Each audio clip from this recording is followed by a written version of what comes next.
Get off this property. Officer Brent Callahan tightened the plastic tie around Maya Williams's wrists with one sharp pull, then forced her back against the old oak tree. Callahan leaned in, his tone harsh.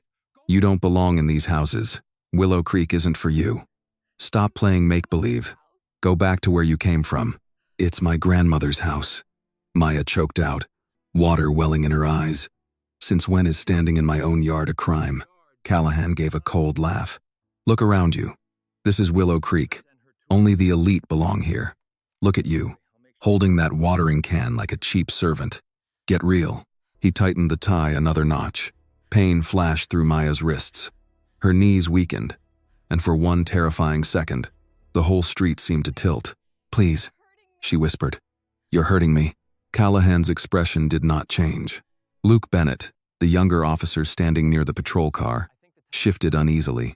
Brent, that's tight enough. Callahan didn't even turn around. Stay quiet. Maya tried to breathe slowly.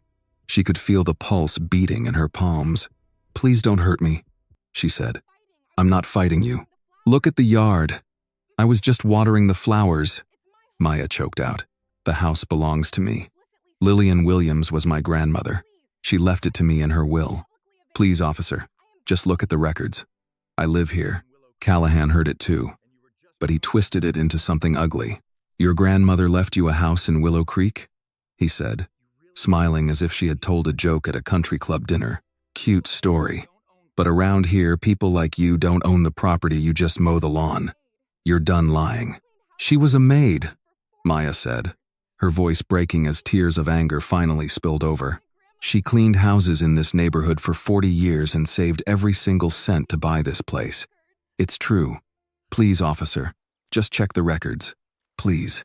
Callahan stepped away from her and picked up the garden hose lying beside the flower bed.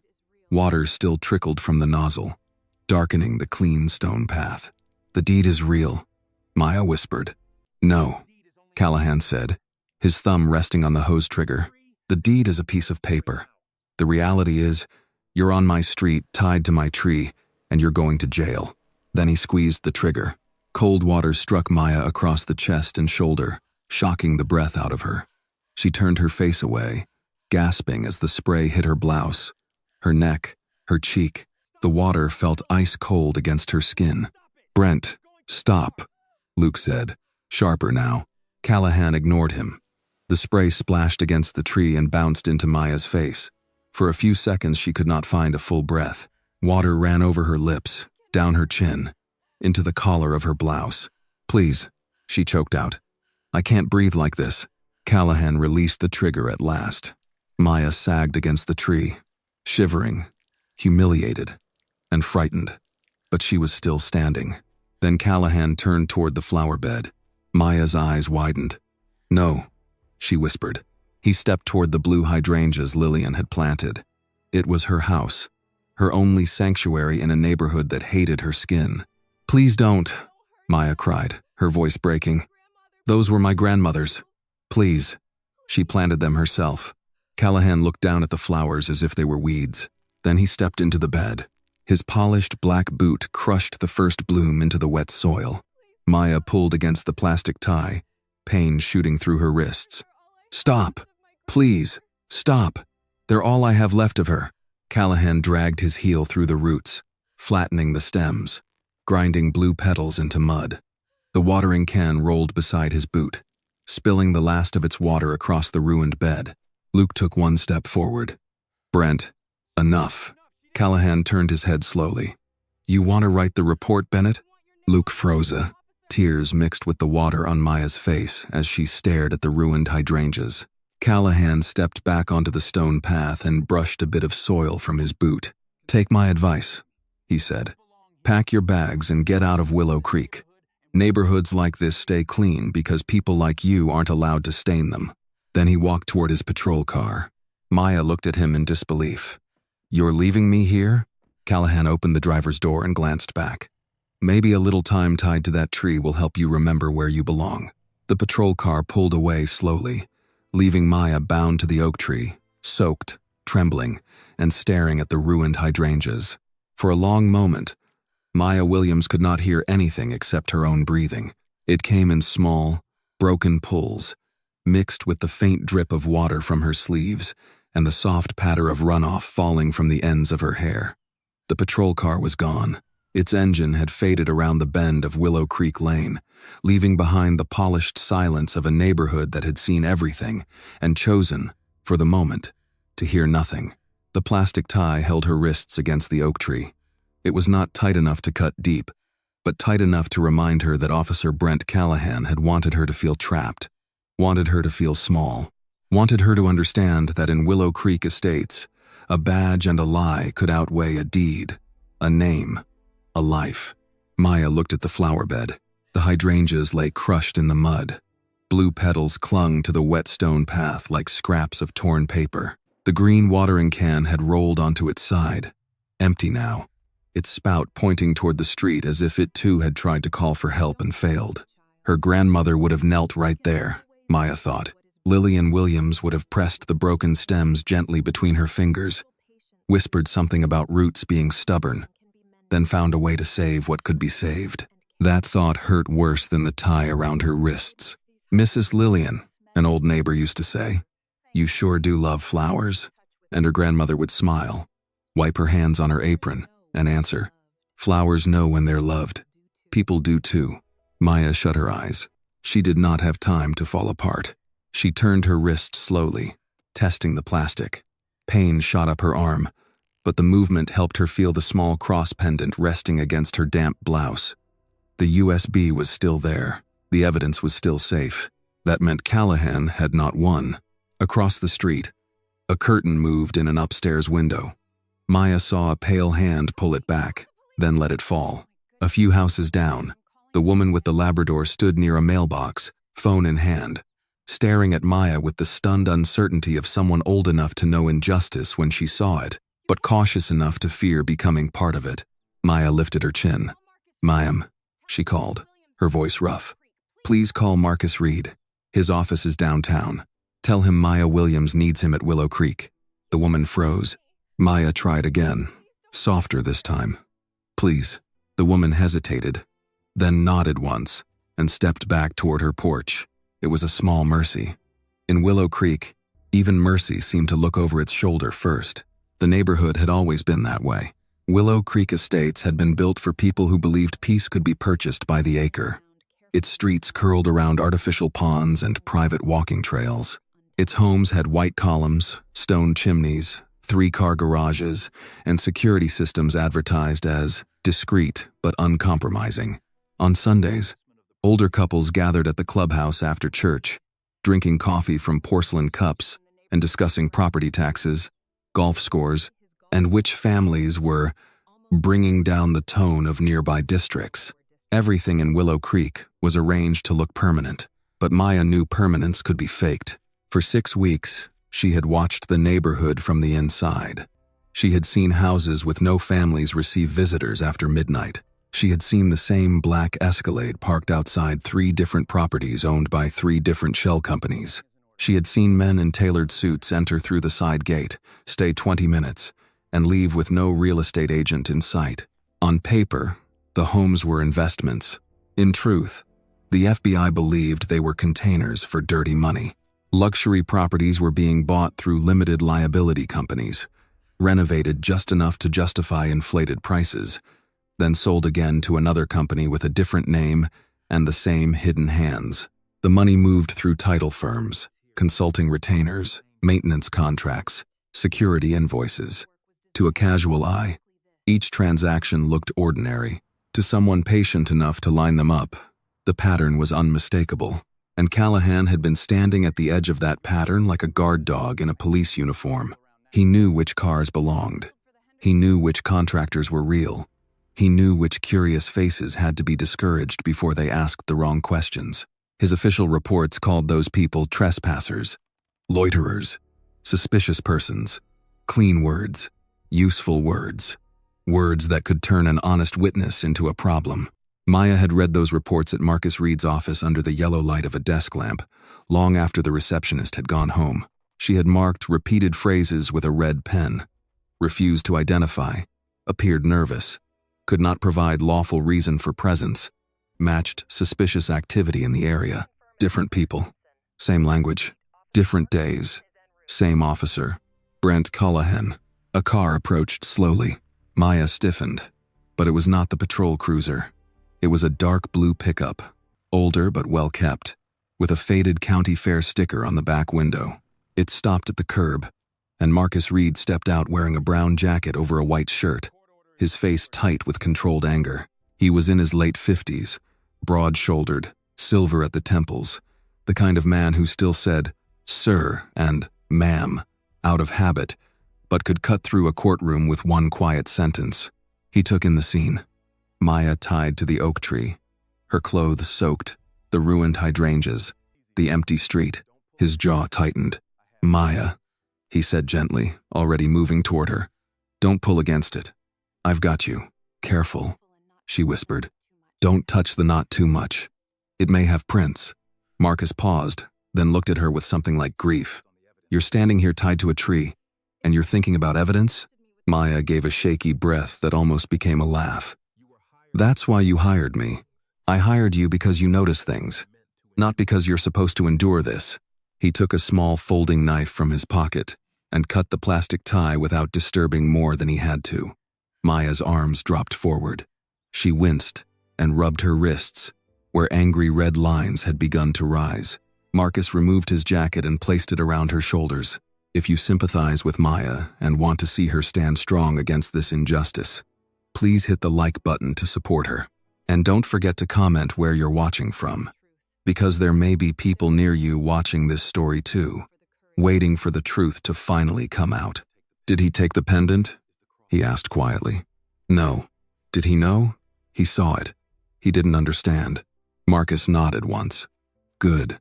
From across the street, the woman with the Labrador stood on her porch, watching. Marcus turned to her and called, "Ma'am, did you see any part of what happened here?" The woman's lips pressed together. She was perhaps in her 60s, wearing a pale cardigan and house shoes, her gray hair pinned neatly back. "I saw enough," she said. Marcus softened his voice. "Would you be willing to say that later?" She looked down the street where the patrol car had disappeared. Fear crossed her face. Old and familiar, Maya understood. Willow Creek was full of people who believed safety meant staying quiet. But then the woman looked at the crushed hydrangeas. "My name is Carol Whitcomb," she said. "I'll write down what I saw." Maya closed her eyes briefly. Another small mercy. Marcus helped Maya toward the porch. "We need to get you dry. Photograph your wrists. Photograph the flowers. Preserve the scene. And call Price." Maya stopped at the mention of the FBI agent's name. "Not from here. Callahan may come back." Marcus looked toward the side gate, then at the quiet houses. "He left you here because he thought nobody would come," he said. Maya looked at the broken flowers, then at the oak tree.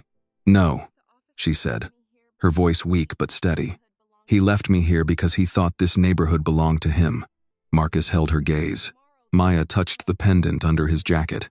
"By tomorrow," she said. "He needs to learn it doesn't." By the time Brent Callahan turned off Willow Creek Lane, his hands had stopped shaking. He told himself they had never been shaking at all. The patrol cruiser moved smoothly past the stone entrance sign, past the trimmed hedges, and the brass plaque that read Willow Creek Estates, a private residential community. Behind him, Maya Williams remained tied to the oak tree, wet, frightened, and surrounded by the wreckage of her grandmother's flowers. Callahan did not feel guilt. He felt irritation. People like her complicated things. They asked questions. They used words like lawful reason and legal right, as if those words were keys that opened every gate in America. They stood in front of houses they had no business owning and expected the world to pretend nothing looked wrong. In his mind, Willow Creek had rules. Some were written on paper. Most were not. Officer Luke Bennett sat beside him, silent, staring through the windshield. Callahan glanced at him. "Something on your mind?" Luke's jaw moved before any words came out. "We left her tied to a tree." "No," Callahan said.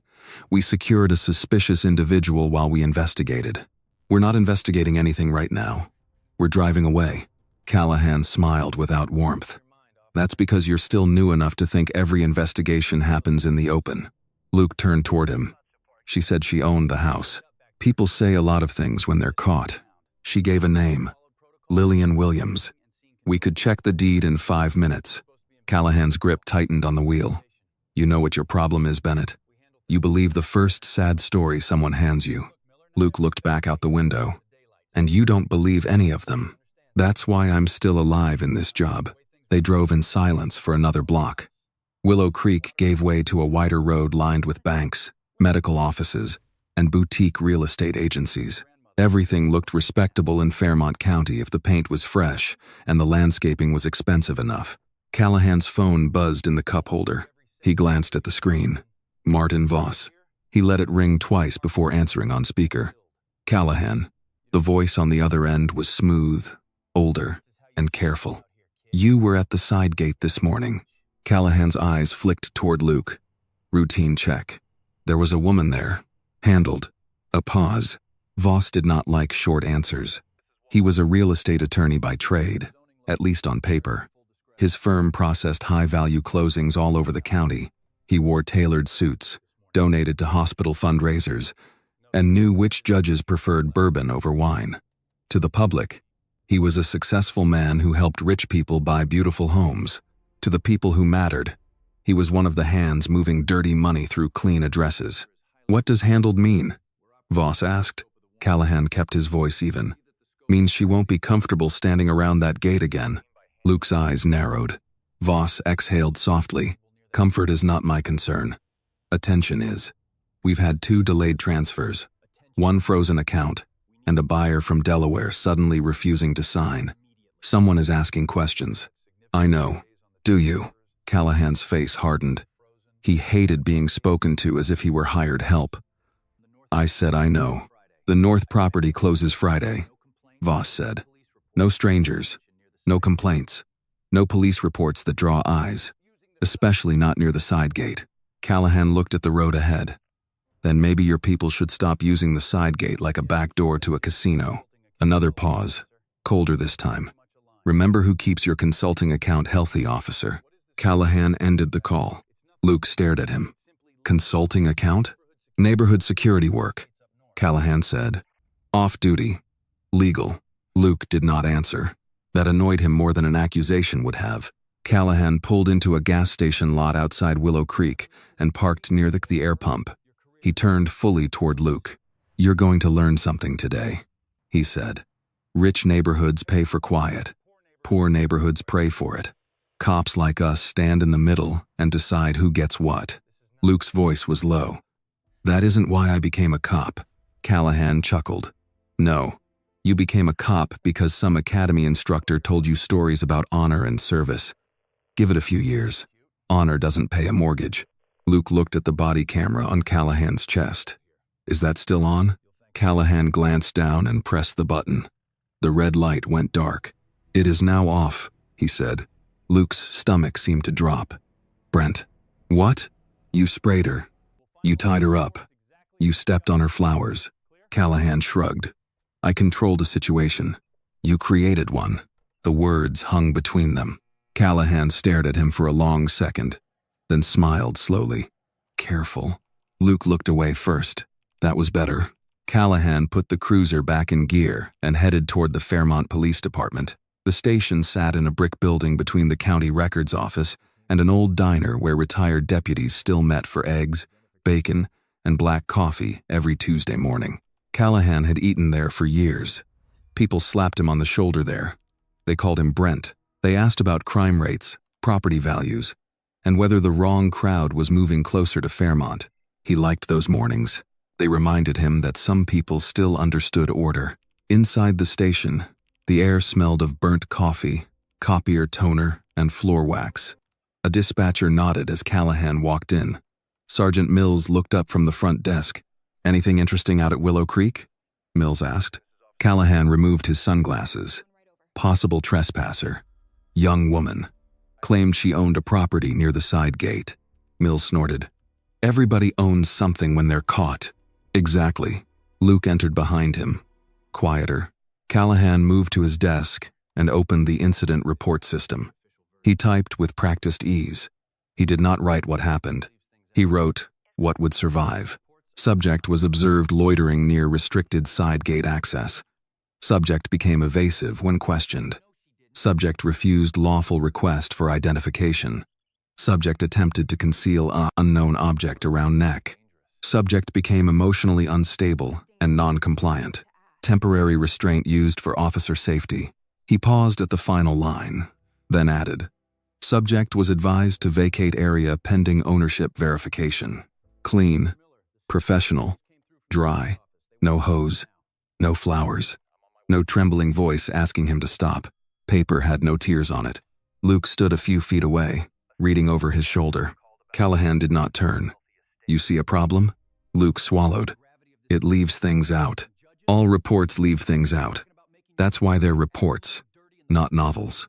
She didn't threaten us." Callahan leaned back in his chair. "Did I say she did?" "No. But you made her sound dangerous." Callahan's voice lowered. "She was dangerous." Luke frowned. "How?" Callahan looked toward the window, where the courthouse dome could be seen over the rooftops of downtown Fairmont. "She knew what to ask," he said. "People like that are always dangerous." At that moment, his desk phone rang. Callahan picked it up. "Officer Callahan," said a woman from records.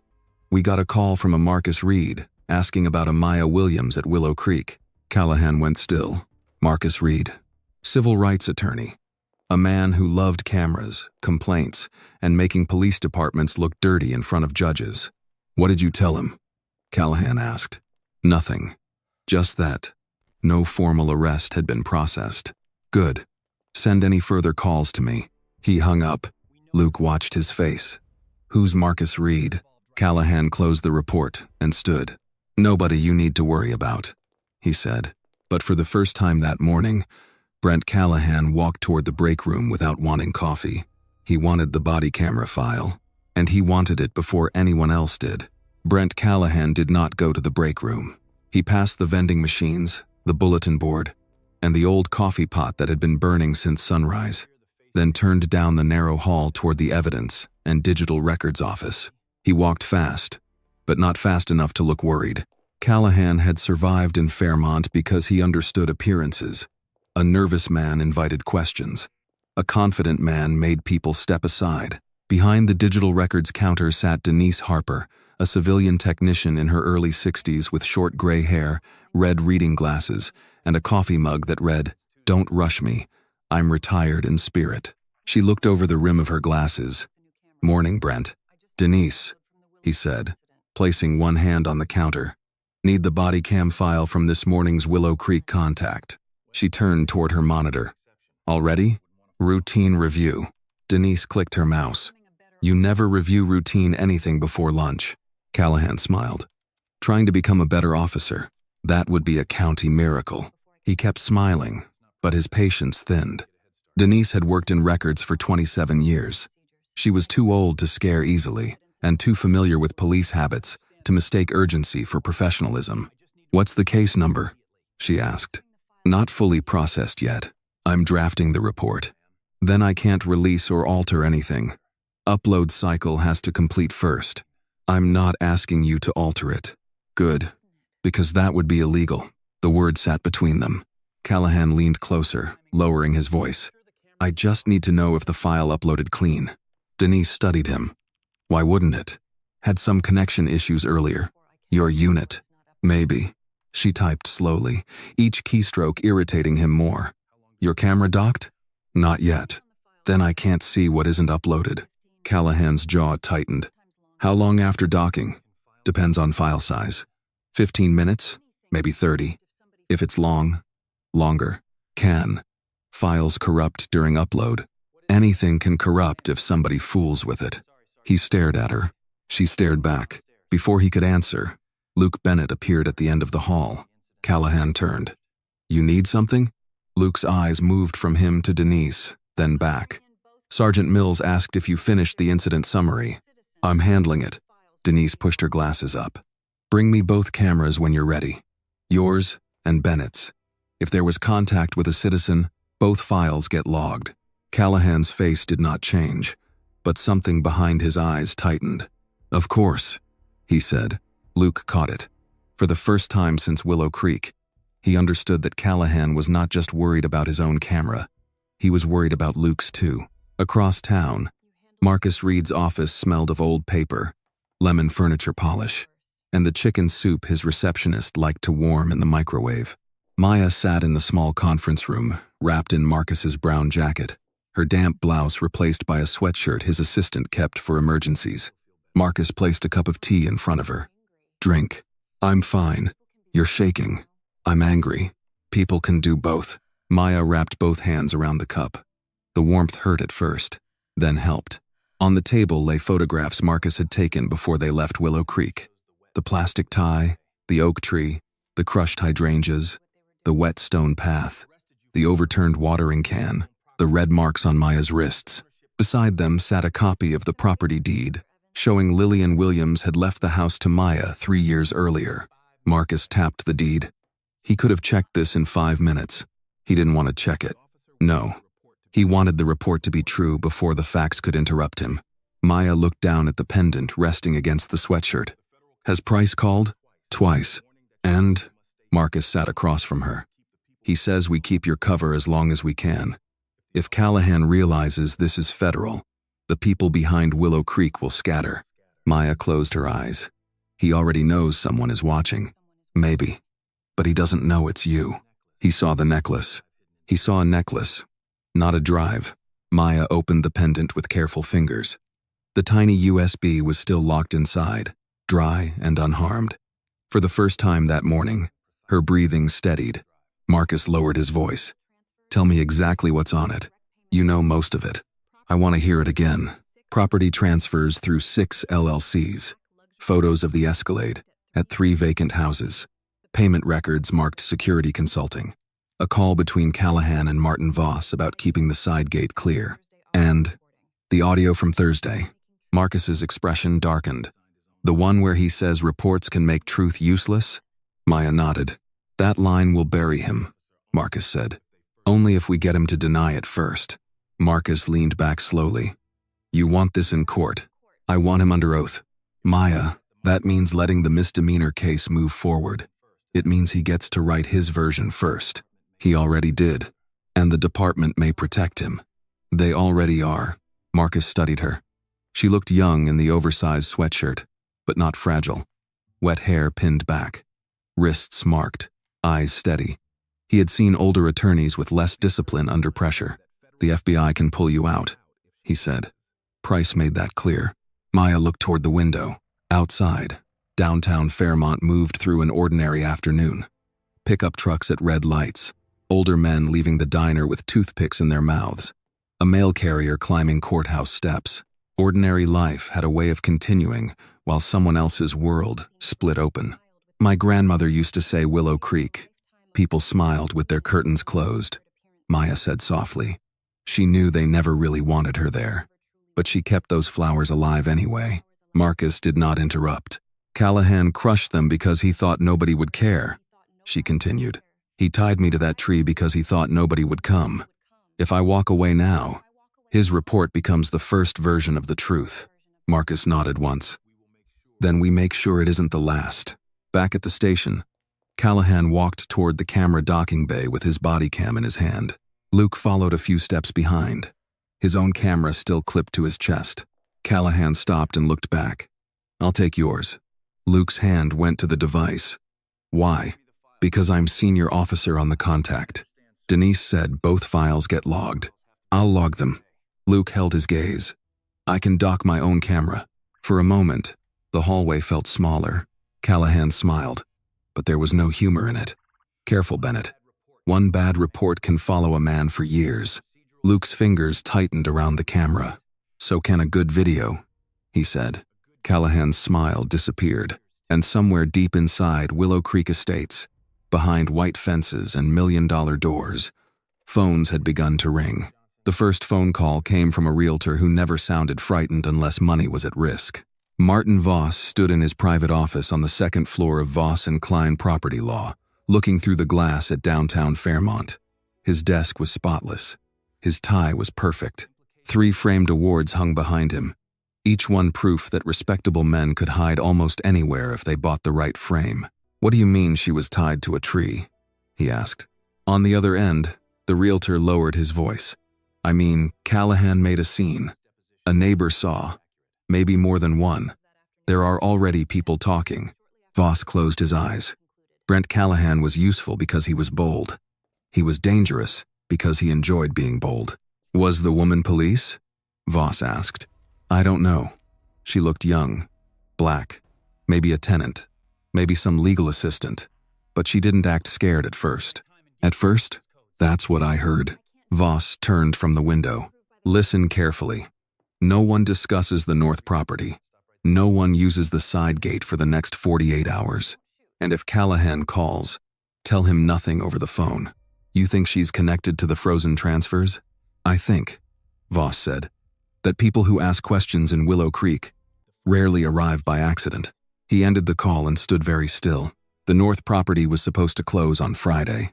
$4 million would move through a clean title chain, touch 2 shell companies, and come out looking like an ordinary luxury resale.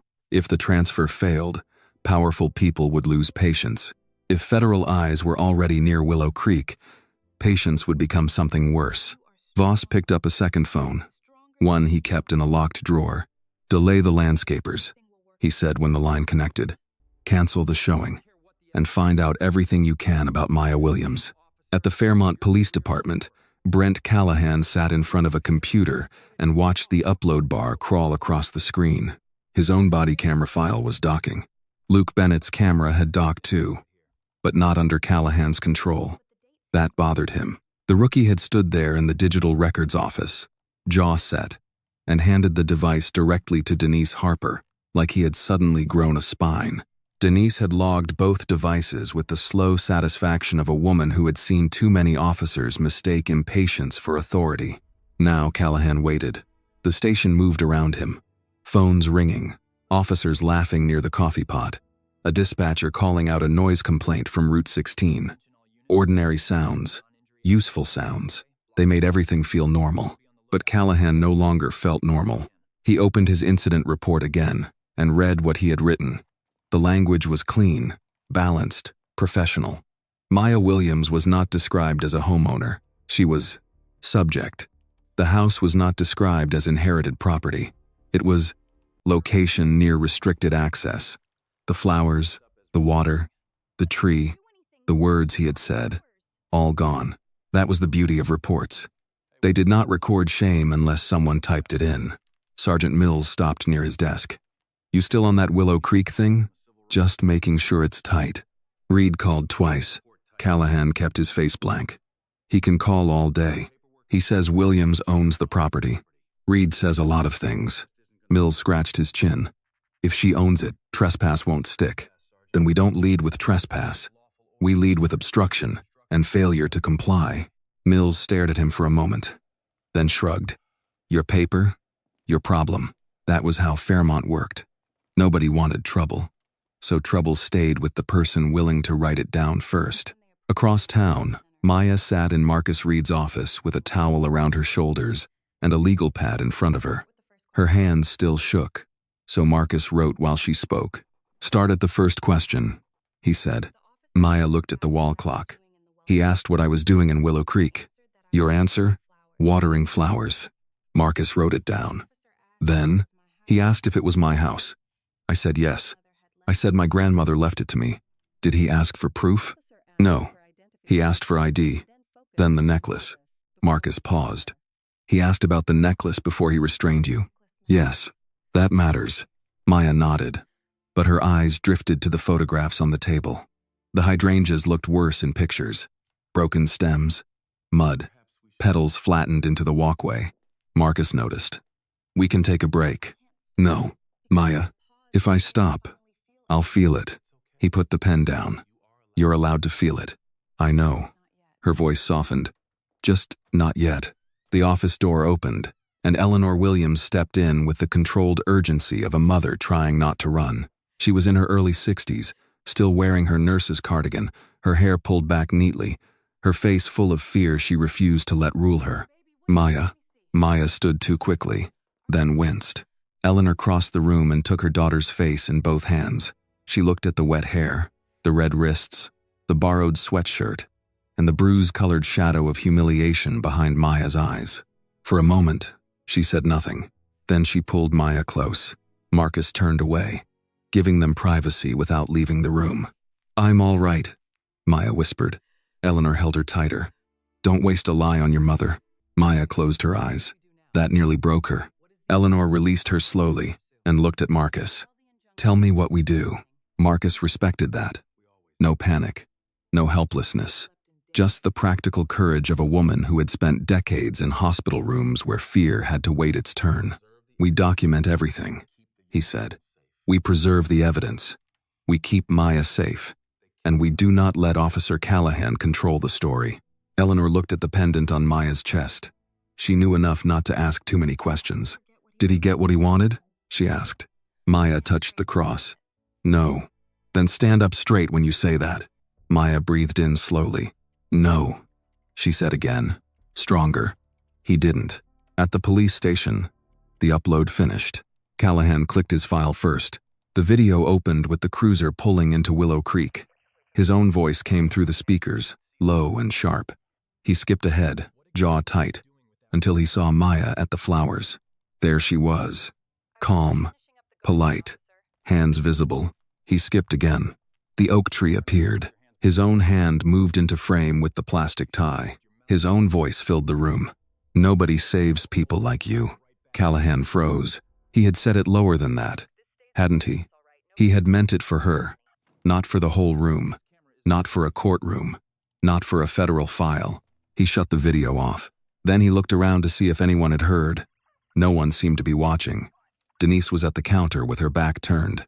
Luke was nowhere in sight. Callahan opened the file options. A warning appeared. Uploaded files are archived automatically. Deletion requires administrator approval. He stared at it. "Damn it," he whispered. His phone buzzed. "Unknown number." He answered. "Callahan." Martin Voss spoke quietly. "You made noise." Callahan stood and walked toward an empty hallway. "I handled a problem." "No. You became one." She was asking questions. "About what?" "I don't know yet." "Then why did you touch her?" Callahan's face reddened. "Watch your tone." Voss's voice cooled. "No, officer. You watch yours. The Friday closing is at risk. If that woman is connected to the frozen transfers, you may have dragged the entire operation into daylight." Callahan looked through the hall window toward the courthouse dome. "She's just a legal assistant. Find out if that is true." The line went dead. Callahan lowered the phone. For the first time, he wondered whether Maya Williams had been afraid because she was weak, or because she had understood exactly how much danger he was in. Back at Marcus Reed's office, Maya sat between Marcus and Eleanor as the first backup of the USB copied onto an encrypted drive. The progress bar moved slowly. Marcus watched it like a man watching a bridge form plank by plank over deep water. When it reached 100%, he exhaled. Maya touched the pendant again. "Now what?" Marcus looked at her wrists, then at the legal pad, then at the sealed copy of the deed. "Now," he said, "we let Callahan write whatever lie he wants." Eleanor frowned. "Why?" Maya answered before Marcus could. "Because once he signs it," she said, "he owns it." By sundown, Brent Callahan had rewritten the report 3 times. The first version was too thin. The second said too much. The third looked just right.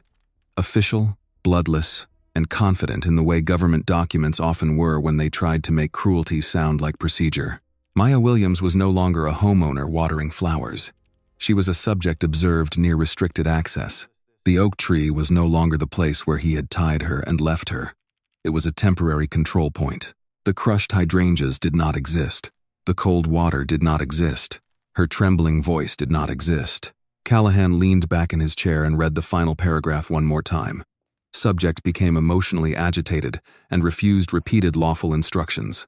Due to concern for officer safety and potential concealment of unknown evidence, subject was temporarily restrained while identity and property access were assessed. He smiled faintly. That was how it was done. Not with shouting, not with fists, with calm sentences, with words polished until they looked reasonable. Luke Bennett stood at the next desk, pretending to check patrol logs. He had been quiet for nearly an hour, but Callahan could feel him watching. "You got something to say?" Callahan asked without looking up. Luke hesitated. "You're going to submit that?" "That's what reports are for." "It says she refused repeated lawful instructions." "She did. She asked if she was being detained." Callahan turned slowly in his chair. "And that is exactly the kind of language people use when they've been coached, or when they know their rights." Callahan's expression hardened. The room around them stayed ordinary. Phones ringing, keyboards clicking, an officer laughing near the coffee machine. That was the strange thing about a lie becoming official. It happened under fluorescent lights, between coffee refills, while everyone else kept working. Callahan lowered his voice. "Listen to me carefully, Bennett. You are new here. You still think truth walks into a room clean and announces itself. It doesn't. Truth is what survives the report, the hearing, the judge, and the people willing to stand behind it." Luke looked at the screen. Then, "Why are you afraid of the video?" The question landed too sharply. Callahan stood. "I'm not afraid of anything." Luke did not answer. Callahan clicked submit. For 1 second, the report hung on the screen, waiting for confirmation. Then, the system stamped it.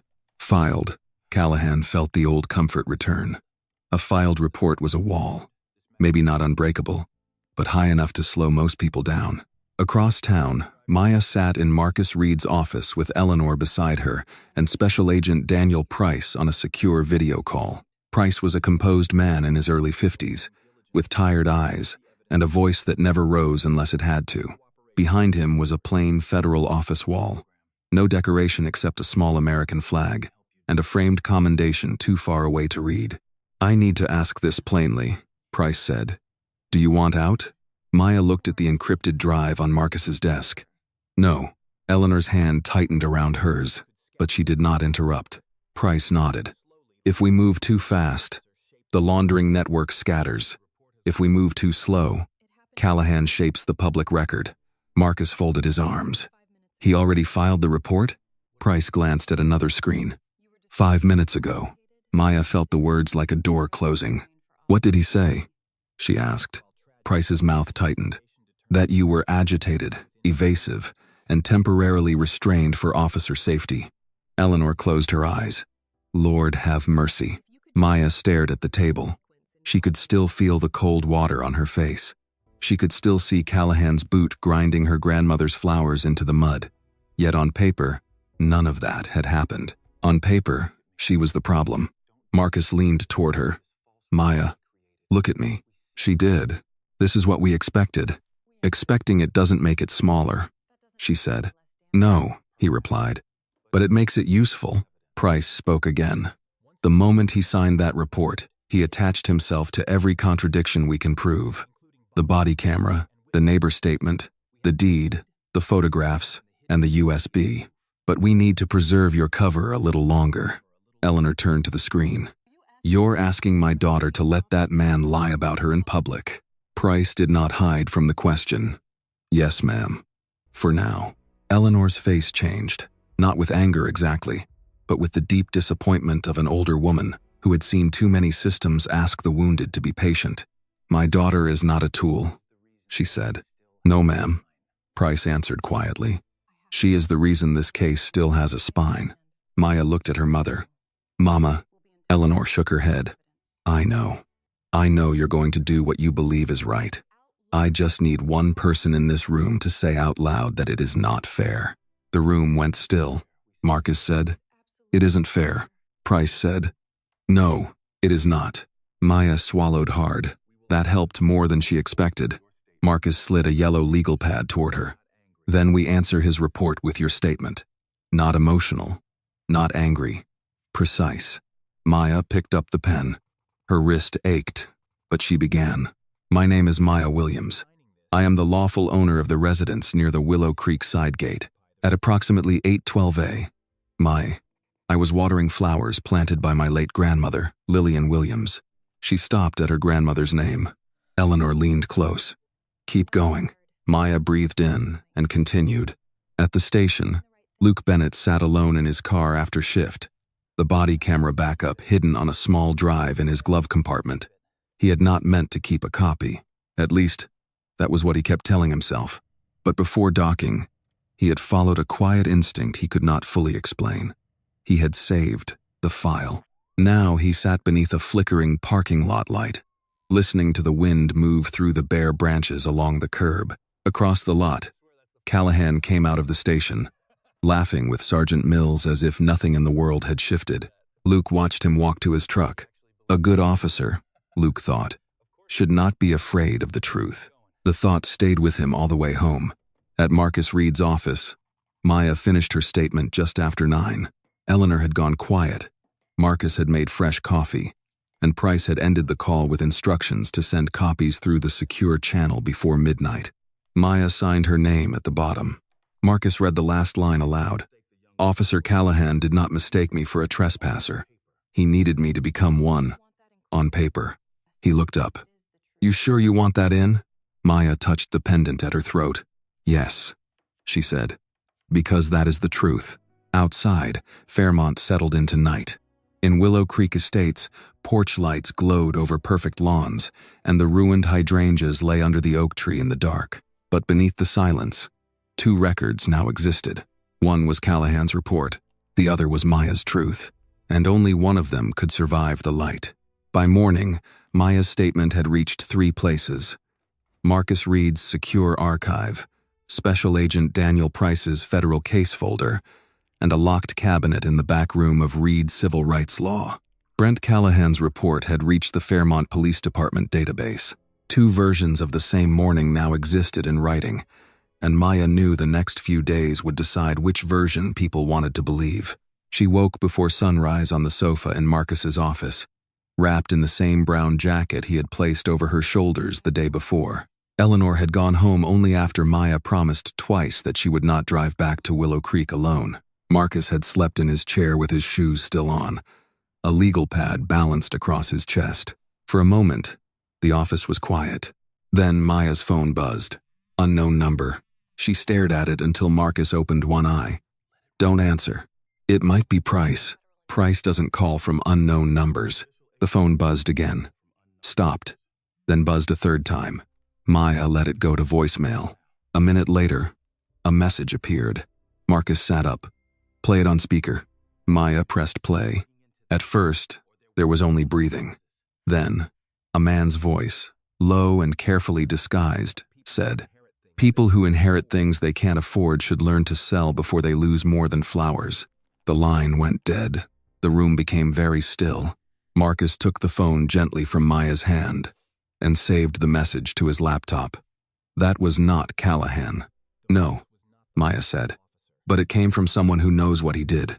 Marcus looked toward the window. Downtown Fairmont was waking up outside. Delivery trucks, courthouse clerks, older men in baseball caps walking into the diner for coffee.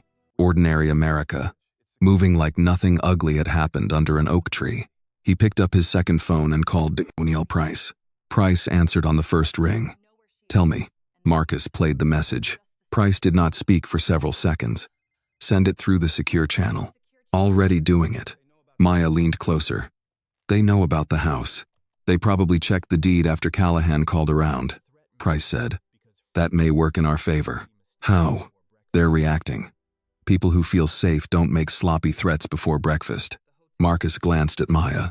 We need to move her. Price agreed. Not a hotel. Too visible. Not Willow Creek. Too exposed. Use the church apartment on Harlan Street. Maya frowned. I don't want to hide. Price's voice softened, but only slightly. You are not hiding. You are preserving a witness. I'm also preserving a case. And that means staying alive in the paperwork before anyone tries something worse in person. Eleanor arrived 20 minutes later with a change of clothes, a thermos of coffee, and a paper bag from Ruthie's diner. She placed everything on the conference table like she was setting order back into the world. I brought biscuits, she said. And don't tell me you aren't hungry. Women in this family eat before they fight. Maya almost smiled. Mama, I said what I said. Marcus took the coffee gratefully. Mrs. Williams, you are saving lives. I spent 32 years as a nurse. Coffee and food are usually where saving lives begins. They ate quietly for a few minutes. The biscuits were warm, buttery, wrapped in foil. The simple act of eating made Maya feel human again. Then, Eleanor saw her daughter's wrists. The red marks had darkened overnight. She reached across the table but stopped before touching them. "Does it hurt?" "Yes." "Good," Eleanor said softly. "Remember it. Not because pain is noble. It isn't. Remember it because one day a lawyer or a judge or some man in a clean suit will try to make what happened sound smaller. Your body will know better." Maya looked down. Marcus did too. That was the kind of truth no report could hold. By mid-morning, Marcus called Fairmont Police Department and formally requested preservation of all body camera footage, dispatch logs, patrol GPS data, and digital records tied to the Willow Creek incident. The records clerk, Denise Harper, answered with her usual tired patience. "Mr. Reed," she said, "you do understand. These requests take time." "I understand time very well, Miss Harper. That is why I'm making the request before anything disappears." A pause. Then Denise said, "You'll want both cameras." Marcus looked at Maya. "Both?" Officer Callahan and Officer Bennett were present.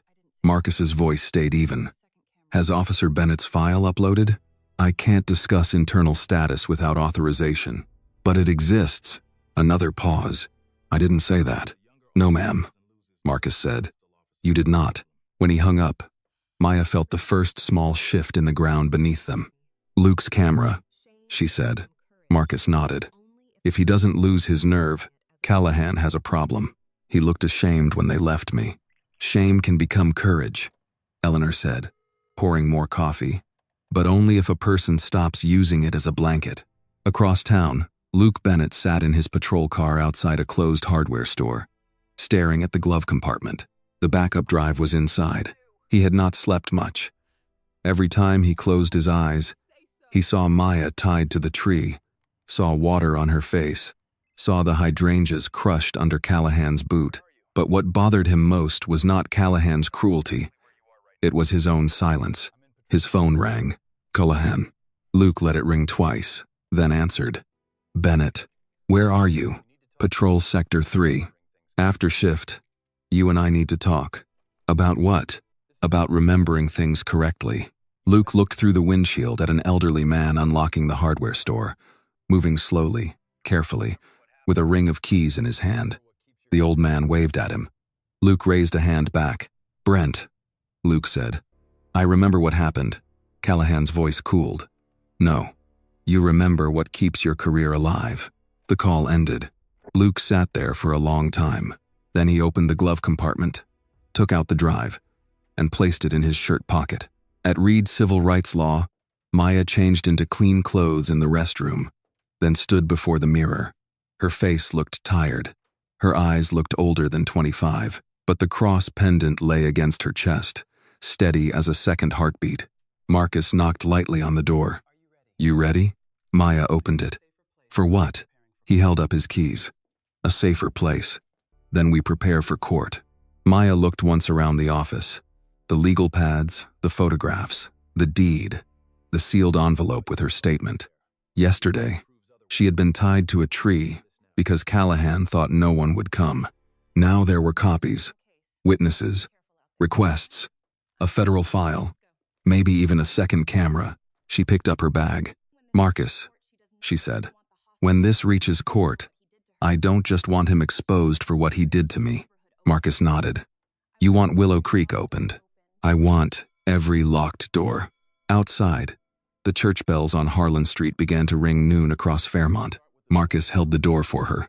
"Then we start with the one he thinks he already closed," he said. The report. The church apartment on Harlan Street sat above a fellowship hall that smelled faintly of floor wax, old hymnals, and Sunday coffee. It was not fancy. One bedroom, a small kitchen, a brown sofa, lace curtains, and a window overlooking the church parking lot. But it was quiet, and quiet felt like protection. After Willow Creek, Maya stood near the window while Marcus checked the lock for the third time. "It's not a safe house," he said, "but it's safe enough for tonight." Maya watched an older man in a cardinal's cap sweep leaves from the church steps. Does he know why I'm here? Reverend Paul knows enough. He won't ask more. That's rare. Marcus gave a tired smile. He's a pastor. He hears secrets for a living. Maya sat at the small kitchen table and opened her bag. The pendant, her phone, the copy of her statement, and the photographs from Willow Creek lay in front of her like pieces of two different lives. One life had flowers, a grandmother's house, and morning light. The other had frozen transfers, shell companies, and a police officer who knew exactly how to turn a woman into a suspect. Marcus plugged Maya's phone into his laptop. Let's see what he touched, he said. Maya already knew something was wrong. The phone felt too clean, as if someone had wiped fingerprints from a glass table. Her recent photos opened slowly. The hydrangeas from last week were there. A picture of Eleanor holding a grocery bag was there. A receipt from Ruthie's diner was there. But the license plates from Tuesday were gone. So were the notes from the side gate. Marcus clicked through the folders again, then opened the deleted files. Nothing. He looked up. Maya's face stayed still. He erased them. Or someone did before the phone came back. No, she said. Callahan did. He asked for it before he asked about anything else. Marcus sat back. He knew you were documenting the gate. He knew I had something. He didn't know what. She touched the cross pendant. The gesture was small, but Marcus noticed. The USB is still clean, he said. For now. Marcus removed a small encrypted drive from his briefcase. Then we make more copies. Maya opened the pendant and took out the tiny USB. It looked almost harmless, resting in her palm, too small to hold so much danger, too ordinary to explain why a police officer had panicked over a woman watering flowers. Marcus connected it to an offline laptop he kept for sensitive cases. No cloud, no Wi-Fi, no shortcuts. Folders appeared on the screen. Willow Creek transfers, security retainers, Callahan audio, gate photos, North property closing. Maya exhaled slowly. Still there. Marcus clicked into gate photos. The missing license plates appeared, one after another. The black Escalade, a white Range Rover, a dark sedan with dealer plates, all near the side entrance on dates matching suspicious property activity. Good, he said. He erased the copy he could reach. Maya finished the thought. But not the truth. Her phone rang. Both of them froze. This time the screen showed Special Agent Daniel Price. Marcus answered and placed it on speaker. Price, tell me you haven't gone back to Willow Creek, Price said. We're at Harlan Street. Good. We have a problem. Maya leaned closer. What kind? The department just sent a preliminary notice. Callahan's body cam file from this morning is marked corrupted. Marcus closed his eyes briefly. Of course it is. Maya looked at the laptop screen, at the folders still glowing there. What about Luke Bennett's camera? That file exists in the upload log, Price said. But access is restricted pending supervisor review, meaning Callahan is trying to get to it, Marcus said. Or someone above him is. Maya felt the room tighten around her. Price continued. I need you both to understand something. If the Bennett file disappears, we still have the USB, but we lose the cleanest proof of what Callahan did to you at the tree. Marcus looked at Maya's wrists. We also have photos, a witness, the deed, her statement. Yes, Price said. But video changes oxygen in a courtroom. Maya knew he was right. A report could be argued. A statement could be doubted. Pain could be minimized. But video forced silence before it allowed excuses. What can we do? She asked. I've filed a federal preservation request through channels. Quietly. But if the file is already under local control, we need someone inside who still has a conscience. Luke. No one said his name at first. Then Maya did. Officer Bennett has a copy. Marcus looked at her. Maya's voice was certain. He does. Maybe not officially. But he looked at me when they drove away. He looked like a man who knew he had already made one mistake and couldn't survive making another. Price was silent for a beat. That is hope, not evidence. Sometimes hope is how evidence finds the door, Marcus said. Across town, Luke Bennett stood in his apartment kitchen, staring at the drive on the counter. He had placed it beside a half-empty mug of coffee and a plate of toast he had not touched. The apartment was quiet except for the refrigerator humming and an old wall clock ticking too loudly. His phone had not stopped buzzing. One message from Callahan. "We talk tomorrow. Bring your notes." Another from Sergeant Mills. "Need your supplemental report by noon." A third from an unknown number. Smart young officers know when not to get confused. Luke read that one 3 times. Then he looked at the drive. He had joined the police force at 32, later than most. Before that, he had worked security at a hospital, then spent years caring for his father after a stroke. He was not naive. He knew systems protected themselves. He knew men like Callahan did not need to shout to ruin someone's career. But he also knew what he had seen. Maya Williams had not been dangerous. Callahan had been. Luke picked up the drive and put it in his pocket. At Harlan Street, Marcus finished copying the USB files onto 2 encrypted drives. One went into his briefcase. One went into a sealed envelope for Price. Maya returned the original USB to the pendant. Her hands were steadier now. Marcus noticed. "You okay?" "No." Fair answer. She looked at the phone, still connected to Price. "If the video disappears, Callahan will say the corrupted file proves nothing." Price replied. "He will. And if Luke stays quiet, then we fight harder." Maya walked to the window. The older man outside had finished sweeping the steps. He paused, leaned on the broom, and looked up at the gray sky as if checking for rain. Maya thought of her grandmother's flowers under the oak tree. Broken, but not erased. Roots still in the ground. "Callahan thinks deletion is the same thing as truth," she said. Marcus closed the laptop. "It isn't." "No," Maya said. "It's just the moment before somebody finds the backup." Luke Bennett did not sleep that night. He tried. He turned off the kitchen light, locked the apartment door, and lay down on the narrow bed with one arm over his eyes. But every time the room went quiet, Willow Creek returned. Maya's voice came back first. "Please don't hurt me. I'm not fighting you."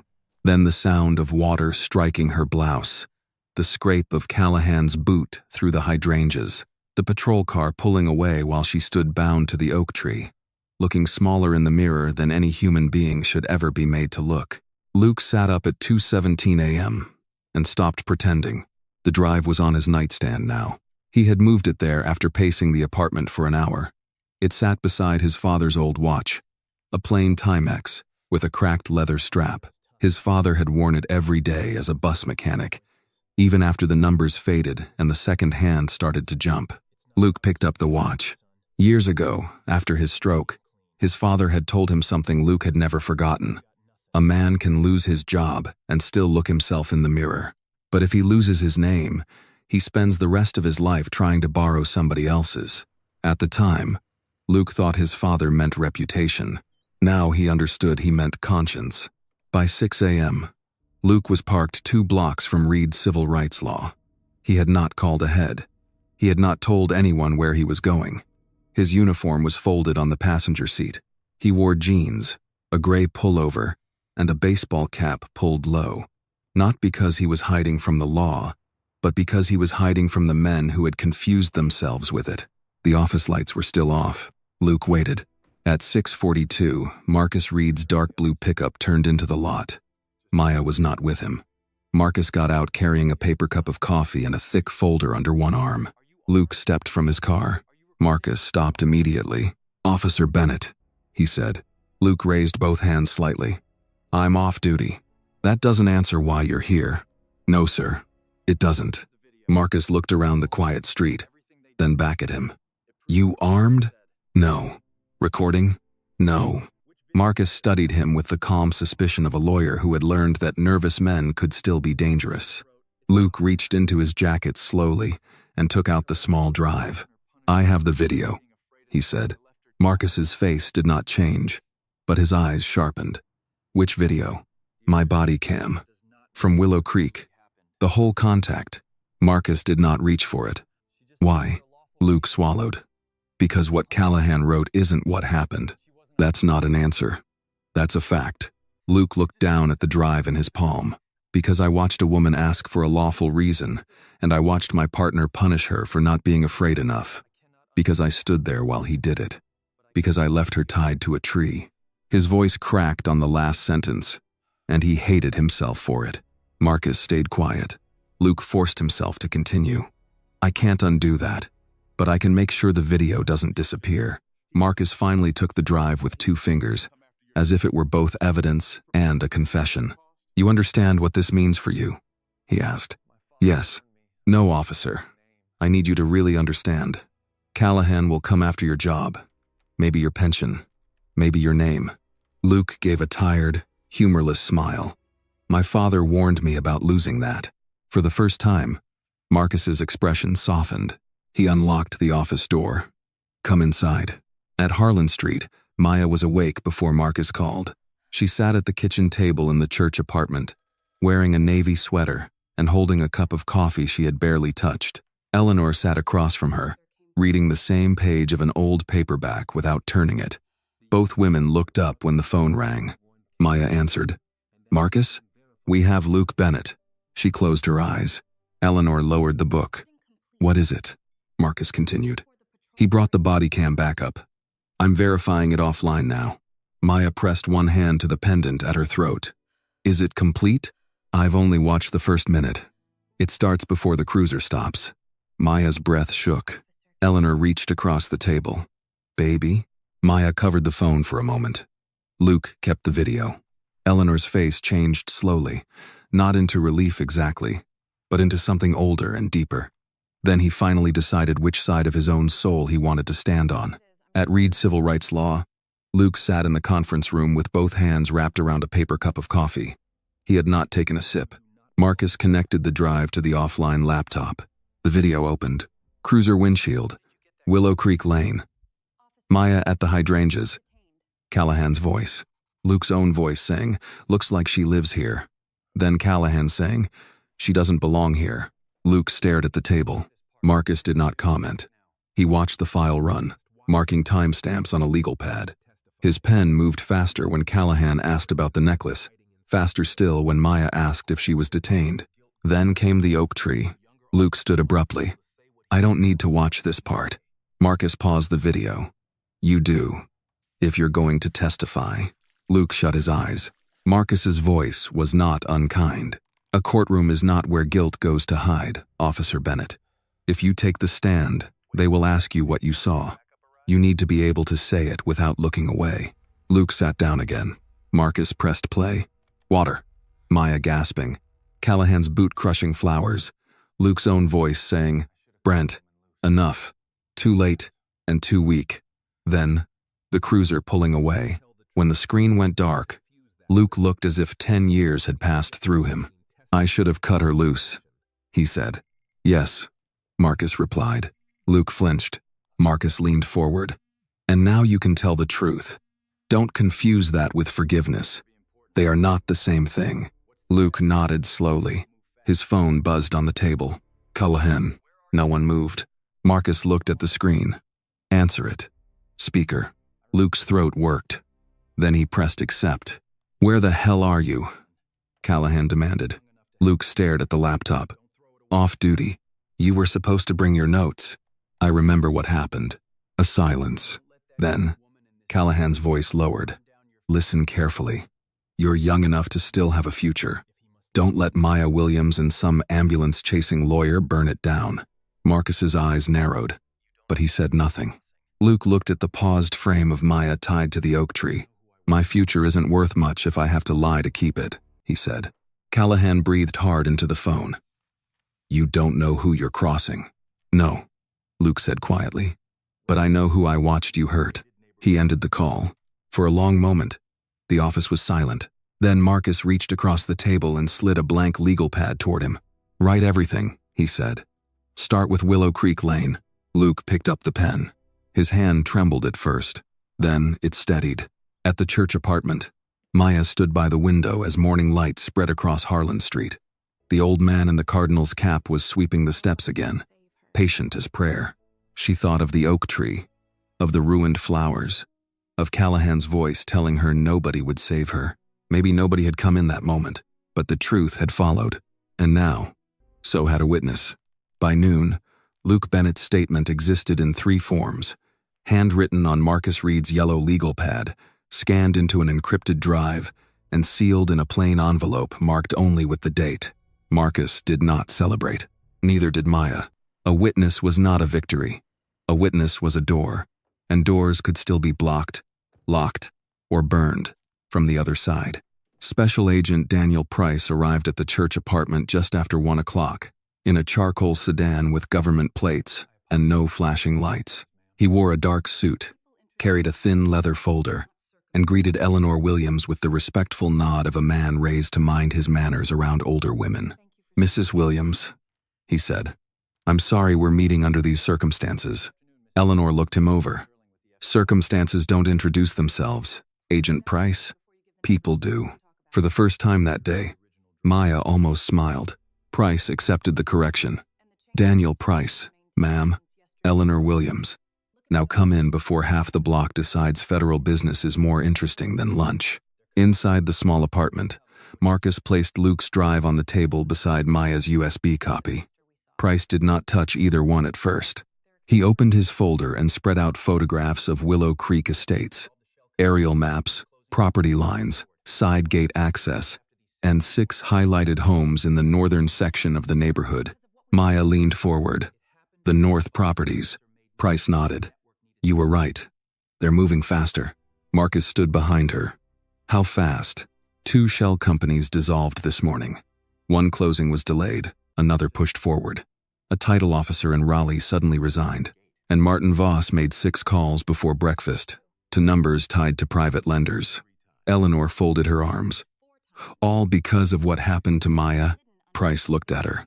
"Because of what happened to Maya, and because Callahan made noise when the network needed silence." Maya studied the map. The highlighted homes formed a loose curve near the side gate, exactly where she had spent 6 weeks watching cars come and go. "Callahan wasn't just patrolling," she said.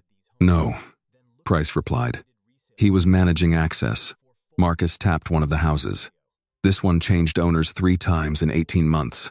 4, Maya corrected. "The first transfer was hidden under a renovation trust." Price glanced at her, impressed but not surprised. "That is why you were placed there." Maya did not answer. Praise felt strange while her wrists still ached. Price continued. "We believe Willow Creek is being used to clean money through luxury property flips. The homes are purchased through LLCs, lightly renovated, resold at inflated prices, then folded into investment portfolios. The profit looks legitimate because the paperwork is clean." "And Callahan?" Marcus asked. "Security layer," Price said. "He keeps unwanted eyes away. Contractors who ask questions get cited. Neighbors who complain get dismissed as confused. Service workers get stopped. Outsiders get written up as suspicious." Maya's voice was quiet. "And people like me get tied to trees." No one spoke for a moment. Price closed one folder and opened another. "This is the part you need to understand. Callahan is not the top. He is the fence around the house. But fences tell you where someone is hiding something." At that same hour, Brent Callahan sat in the back office of the Fairmont Lodge, a private club where the carpet was thick. The bourbon was older than some marriages, and retired businessmen still believed a handshake could erase a paper trail. Martin Voss stood by the fireplace, calm and expensive in a navy suit. "You filed a report," Voss said. "I had to. You left her there. She needed to learn a lesson." Voss turned. "No, Brent. Lessons are quiet. You made a scene." Callahan's face reddened. "She was watching the gate. Then you should have found out why before turning her into a victim. She's a legal assistant." "Is she?" Callahan said nothing. Voss placed a printed page on the table. "Maya Williams, age 25, legal assistant, property owner, granddaughter of Lillian Williams. No criminal record, no debt worth pressuring, no obvious weakness." "That," Voss said, tapping the page, "is not enough." Callahan looked at the paper. "Everybody has a weakness. Find it, without creating another police report." The door opened, and a woman in a cream business suit entered. Claire Dunham, luxury broker, church donor, charity board member, and the person who had sold 3 of the 6 highlighted homes Price had spread across Maya's table. She looked at Callahan with open contempt. The north closing is exposed. It is not exposed. Callahan snapped. My buyer is nervous. Voss's lenders are nervous. The title company is nervous. And nervous people talk. Voss raised a hand. Enough. Claire placed a folder on the table. If federal agents are circling, we cut the Friday closing loose. No, Voss said. Cutting it loose confirms fear. Callahan leaned forward. Give me 24 hours. I'll find out who she's talking to. Claire stared at him. You already did. Marcus Reed. Reed is noise. Voss's eyes sharpened. Noise becomes evidence when a judge listens. Back at the church apartment, Price pointed to a name on the map. Claire Dunham Realty Group. Maya recognized it immediately. She was at 1198 North Hollow.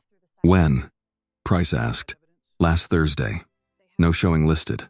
She arrived with the Escalade, stayed 22 minutes, then left through the side gate. Marcus looked at Price. Do you have that? Maya tapped her pendant. We do. Price's mouth tightened with satisfaction. Then the USB links Callahan, Dunham, Voss, and the North property. It links them circumstantially, Marcus said. For now. Price replied. Luke's video gives us Callahan's misconduct. The USB gives us motive. Together, they explain why Maya was targeted. Eleanor looked from one face to another. So what happens next? Price answered carefully. We keep Callahan confident enough to lie. Maya understood before he finished. You want the local case to proceed. We want him on record, Price said. If he repeats that report under oath, he ties his misconduct to the larger cover-up. Marcus did not like it. That means Maya walks into court as the accused. For a short time, Price said. Eleanor's voice went cold. Easy words from a man who won't sit in that chair. Price accepted the blow. You're right. Maya looked at the map again. The homes, the side gate, the oak tree, the crushed flowers. It was all one story now, whether anyone in Willow Creek wanted to admit it or not. I'll do it, she said. Marcus turned. Maya, I said I wanted every locked door opened. This is the first one. Price studied her. Once this begins, Callahan will try to make you look unstable, dishonest, opportunistic. He already started. And the people behind him may try to distance themselves. Let them, Maya said. People running from a fire show you where the exits are. Eleanor reached across the table and covered Maya's hand with hers. She did not tell her to stop. She did not tell her to be brave. Maya was tired of people using bravery like a bandage. Instead, Eleanor said, Then we make sure you eat dinner. Marcus looked at her. She lifted her chin. Don't stare at me. Justice works better when nobody faints from hunger. Even Price smiled at that. Outside, the church bell rang once, deep and steady. Across town, Callahan left the Fairmont Lodge through a private side door. He sat in his truck, staring at Maya's printed profile on the passenger seat. Legal assistant, homeowner, granddaughter. He still could not see what she really was, and that was the only advantage Maya had left. By noon, Luke Bennett's statement had been copied, scanned, sealed, and backed up in 3 separate places. Marcus Reed did not smile when the last file finished saving. Maya noticed. You don't look relieved? Marcus closed the laptop. A witness is not a victory. A witness is a door. Doors can still be blocked. Maya sat at the small kitchen table inside the church apartment on Harlan Street, the cross pendant resting against her navy sweater. Her wrists still carried faint red marks from the plastic tie. Eleanor had covered them gently with a cool cloth earlier, then said nothing more about it. Some pain did not need to be named twice. Outside, the neighborhood moved through an ordinary afternoon. A mail truck stopped at the curb. An older man in a cardinal's cap swept leaves from the church steps. Somewhere downstairs, a group of women were preparing casseroles for a funeral lunch later that week. Ordinary life continued, even when the truth was gathering itself in secret. A charcoal sedan pulled into the church parking lot just after 1 o'clock. Special Agent Daniel Price stepped out wearing a dark suit and carrying a thin leather folder. He did not move like a man in a hurry, but Maya could tell by his face that something had changed. Eleanor opened the apartment door before he knocked. "You must be Agent Price," she said. "Yes, ma'am. Daniel Price." "Then come in before half this block decides federal business is more interesting than lunch." For the first time that day, Maya almost smiled. Price entered, nodded respectfully to Marcus, then placed the folder on the table. Inside were aerial photographs of Willow Creek Estates, property records, side gate access logs, and 6 homes circled in red. Maya leaned forward. "The North properties." Price nodded. "They started moving this morning." Marcus stood behind her chair. "Moving how?" 2 shell companies dissolved before breakfast. One closing was delayed. Another was pushed forward. A title officer in Raleigh resigned by email. Martin Voss made 6 calls to private lenders, tied to those properties. Eleanor looked from one man to the other. "All because of what happened to Maya?" Price answered carefully. "Because of what happened to Maya, and because Callahan made noise when the network needed silence." Maya studied the map. The circled homes formed a quiet curve near the side gate. She knew those streets. She knew the white fences, the empty driveways, the porch lights that came on at midnight when no family lived inside. "Callahan wasn't just watching the gate," she said. "No," Price replied. "He was managing access." Marcus tapped one photograph. "This house changed owners 3 times in 18 months. 4, Maya said. "The first transfer was hidden under a renovation trust." Price looked at her with quiet approval. "That is why we placed you there." Maya did not answer. Praise felt strange when her grandmother's flowers were still crushed in the mud. Price spread out another page. "The model is simple. Luxury homes are purchased through LLCs, lightly renovated, resold at inflated prices, then folded into investment portfolios. The money comes in dirty and leaves looking like profit." "And Callahan?" Marcus asked. "Security layer. He keeps unwanted eyes away. Contractors who ask questions get cited. Service workers get stopped.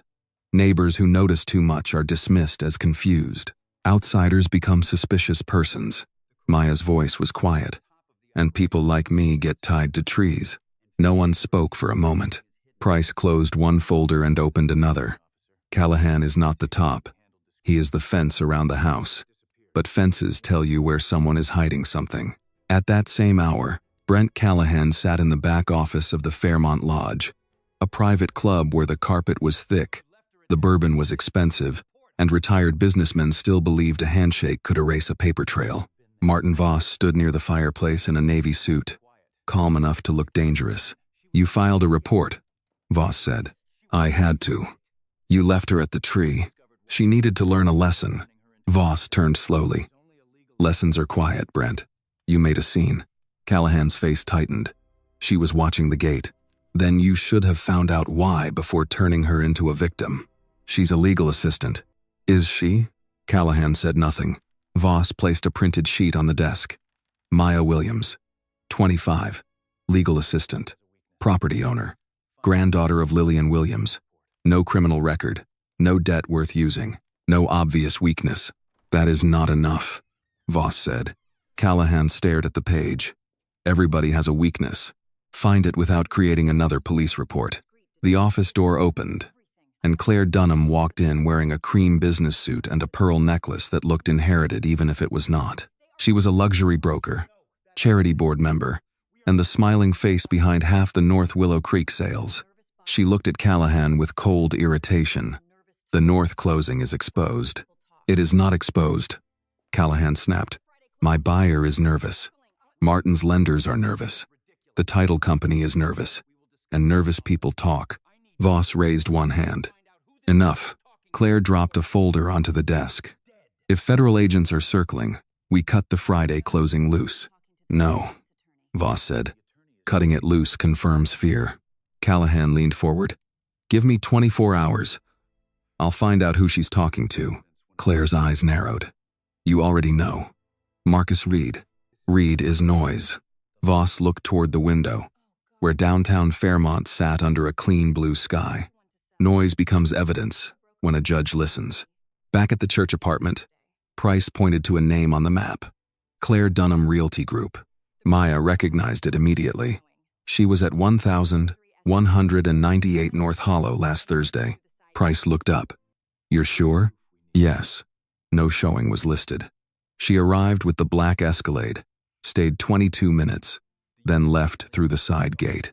Marcus turned to Price. Do you have that? Maya touched the pendant. We do.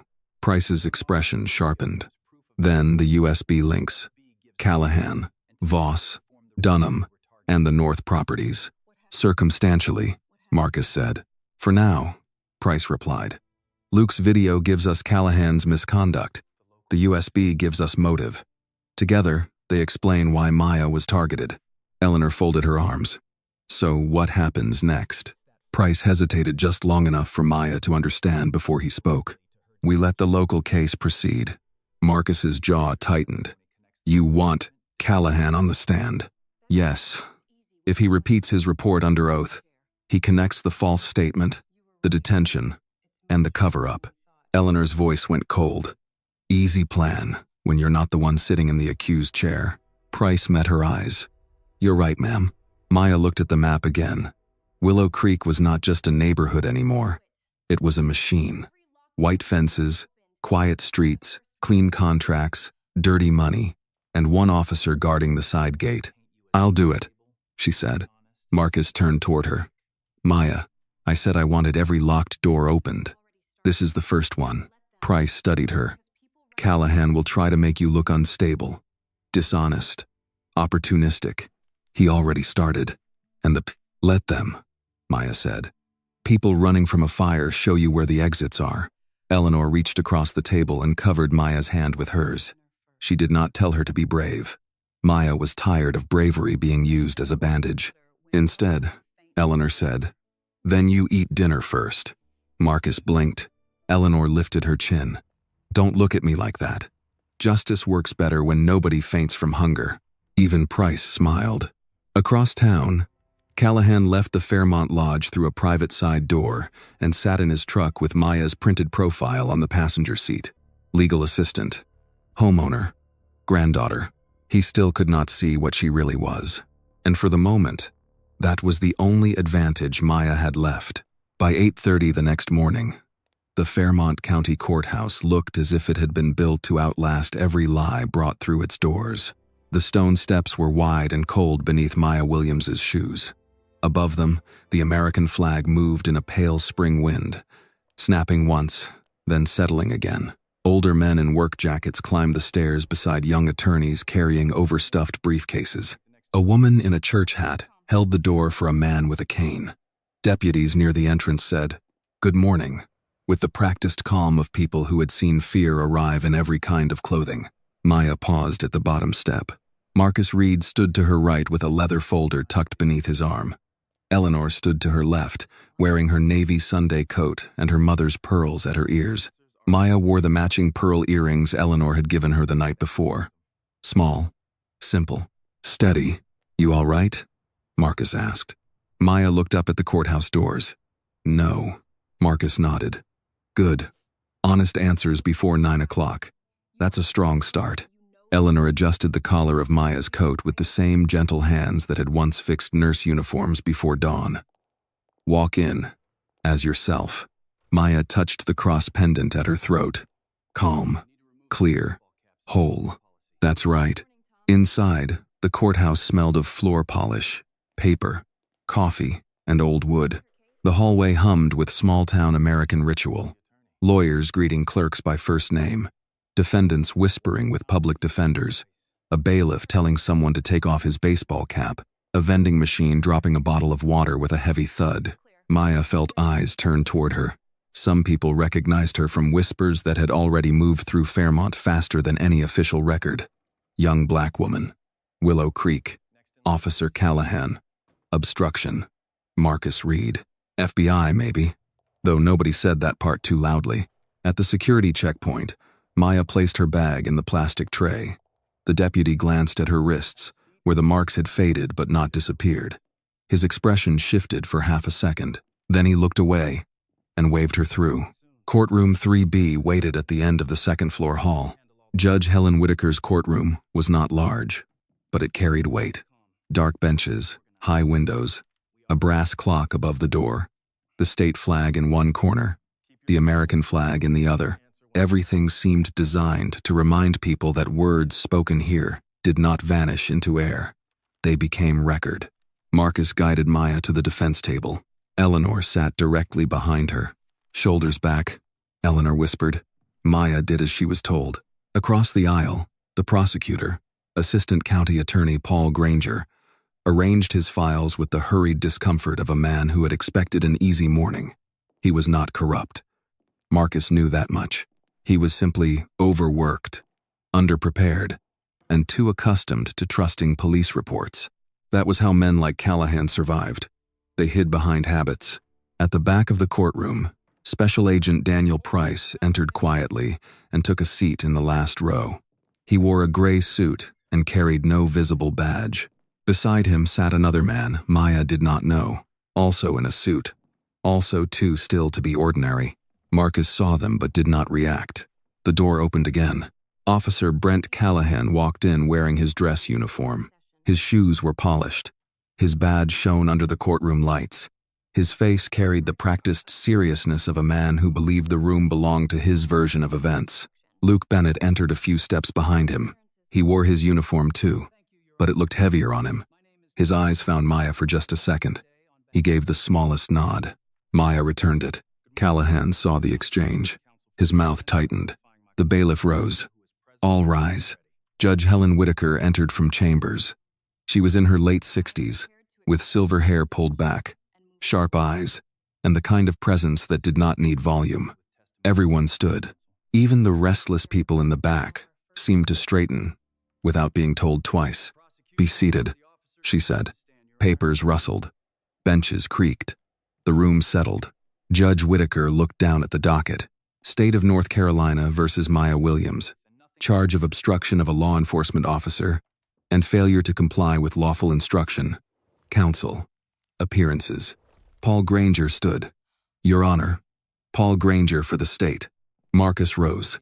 Marcus Reed for Miss Williams, Your Honor. My client is present. Judge Whitaker looked at Maya over her glasses. Not unkindly. Not warmly. Carefully. Good morning, Miss Williams. Maya stood. Good morning, Your Honor. Her voice was steady enough. The judge turned to the prosecutor.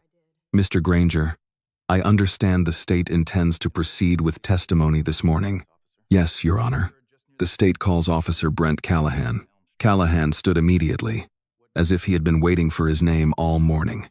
He walked to the witness stand, raised his right hand, and swore to tell the truth. Maya watched him sit. The same man who had tied her to the oak tree now adjusted his uniform sleeves and placed both hands neatly in his lap. On paper, he looked respectable. In memory, Maya saw blue petals crushed into mud. Granger approached with a file. Officer Callahan, please state your name and occupation for the record. Brent Callahan, patrol officer with the Fairmont Police Department. How long have you served? 17 years. And were you on duty the morning of April 14th? Yes, sir. Did you encounter the defendant, Maya Williams? I did. Maya felt Eleanor's hand touch the back of her chair. Not gripping. Just there. Granger continued. Where did this encounter occur? Near the side gate of Willow Creek Estates. And what drew your attention to Miss Williams? Callahan glanced toward Maya, then back at the prosecutor. She was near a restricted access point, observing traffic and behaving in a suspicious manner. Marcus wrote something on his legal pad. Maya kept breathing. Granger nodded, as if this answered everything. What did you do? I approached to determine whether she had lawful business in the area. And how did she respond? Callahan's voice was calm, clean, practiced. She became evasive, refused to provide identification, questioned my authority repeatedly. Her demeanor escalated, and based on her refusal to comply, I temporarily restrained her for officer safety while attempting to verify her identity. Eleanor's breath caught behind Maya. Maya did not turn around. Granger asked, At any point did you use excessive force? No, sir. Did you threaten Miss Williams? No, sir. Did you damage her property? No, sir. Did you act based on her race? Callahan sat a little straighter, his face solemn with false injury. Absolutely not. The words moved through the courtroom like polished stones. Maya looked down at her hands. Her grandmother's pearls brushed her neck when she swallowed. Callahan continued. My only concern was safety and the integrity of the neighborhood. At the back of the courtroom, Daniel Price did not move. Luke Bennett stared at the floor. Judge Whitaker made a note. Granger closed his folder. No further questions at this time. Callahan leaned back slightly. A small victory lived in his posture. He had said it cleanly. He had said it under oath. He believed the report had become the truth the moment he repeated it in court. Judge Whitaker turned toward Marcus. Mr. Reed, you may cross-examine. Marcus stood slowly, buttoning his jacket. Maya looked up at him. He did not look angry. That was what made him dangerous. He picked up a thin folder, stepped into the center of the courtroom, and faced Callahan. Officer Callahan, Marcus said, his voice even, almost conversational. Let's talk about what you mean by suspicious. Marcus Reed did not raise his voice. That was the first thing Maya noticed. He stood a few feet from the witness stand with one hand resting lightly on the thin folder, as if this were an ordinary conversation on an ordinary morning. But everyone in courtroom 3B seemed to lean closer. Officer Callahan, Marcus said, when you first saw Miss Williams, what exactly was she doing? Callahan shifted slightly. She was near the side gate. That was not my question. Judge Whitaker looked over her glasses. Callahan's mouth tightened. She was standing near a flower bed. Standing? She may have been watering flowers. Marcus nodded. With a watering can? Yes. Was she holding a weapon? No. Was she shouting? No. Running? No. Trying to enter another residence? No. Trying to force open the side gate? Callahan hesitated. Not at that moment. Marcus lifted one eyebrow. At any moment? No. The courtroom was quiet except for the faint scratch of Judge Whitaker's pen. Marcus paced once, slowly. You testified that Miss Williams was suspicious because she was near a restricted access point. Are residents of Willow Creek allowed to stand near their own homes? If they are residents, yes. And Miss Williams told you she owned the house, correct? She claims she did. She gave you the name of her late grandmother, Lillian Williams? Callahan's eyes flicked toward Maya. She mentioned a name. Did you check the property record before restraining her? No. Did you ask dispatch to check it? No. Did you ask Officer Bennett to check it? No. Did you knock on the door? No. Marcus stopped. So, before you tied Maya Williams to an oak tree, you made no attempt to verify whether she owned the property she was standing in front of? Assistant County Attorney Granger stood. Objection. Argumentative. Judge Whitaker considered for less than a second. Overruled. The witness may answer. Callahan swallowed. The situation was evolving. Marcus's voice stayed gentle. Into what? Callahan stared at him. Marcus let the silence work. What danger was evolving, officer? She was refusing instructions. She was asking whether she was legally detained, wasn't she? She was being evasive. By asking a legal question, Callahan's jaw flexed. By refusing to cooperate. Marcus turned a page in his folder. Let's talk about cooperation. You asked to see her necklace, didn't you?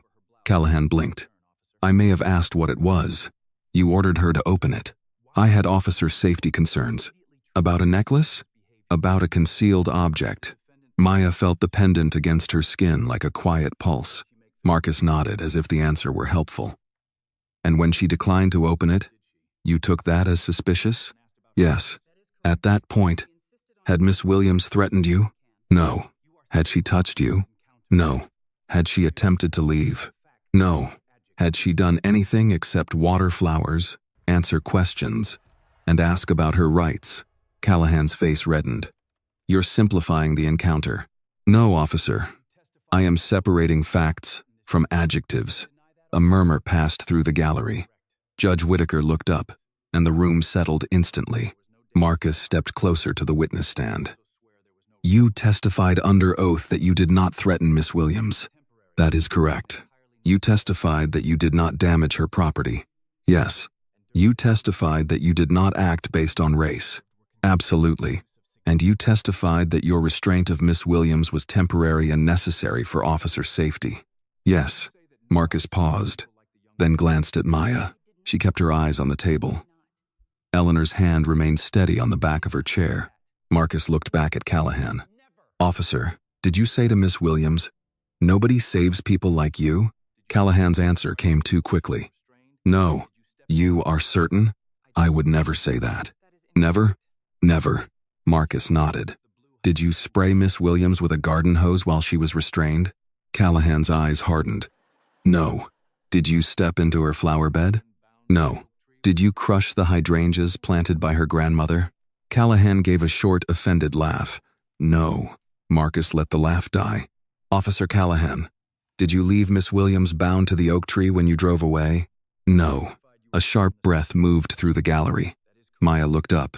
Marcus was still. Judge Whitaker stopped writing. Even Granger turned slightly toward the witness stand. Marcus repeated the answer softly. "No?" Callahan seemed to realize the ground had shifted beneath him, but pride pushed him forward. "No, she was not left in distress. The restraint was temporary, and the situation was handled appropriately." Marcus looked at his folder, then closed it.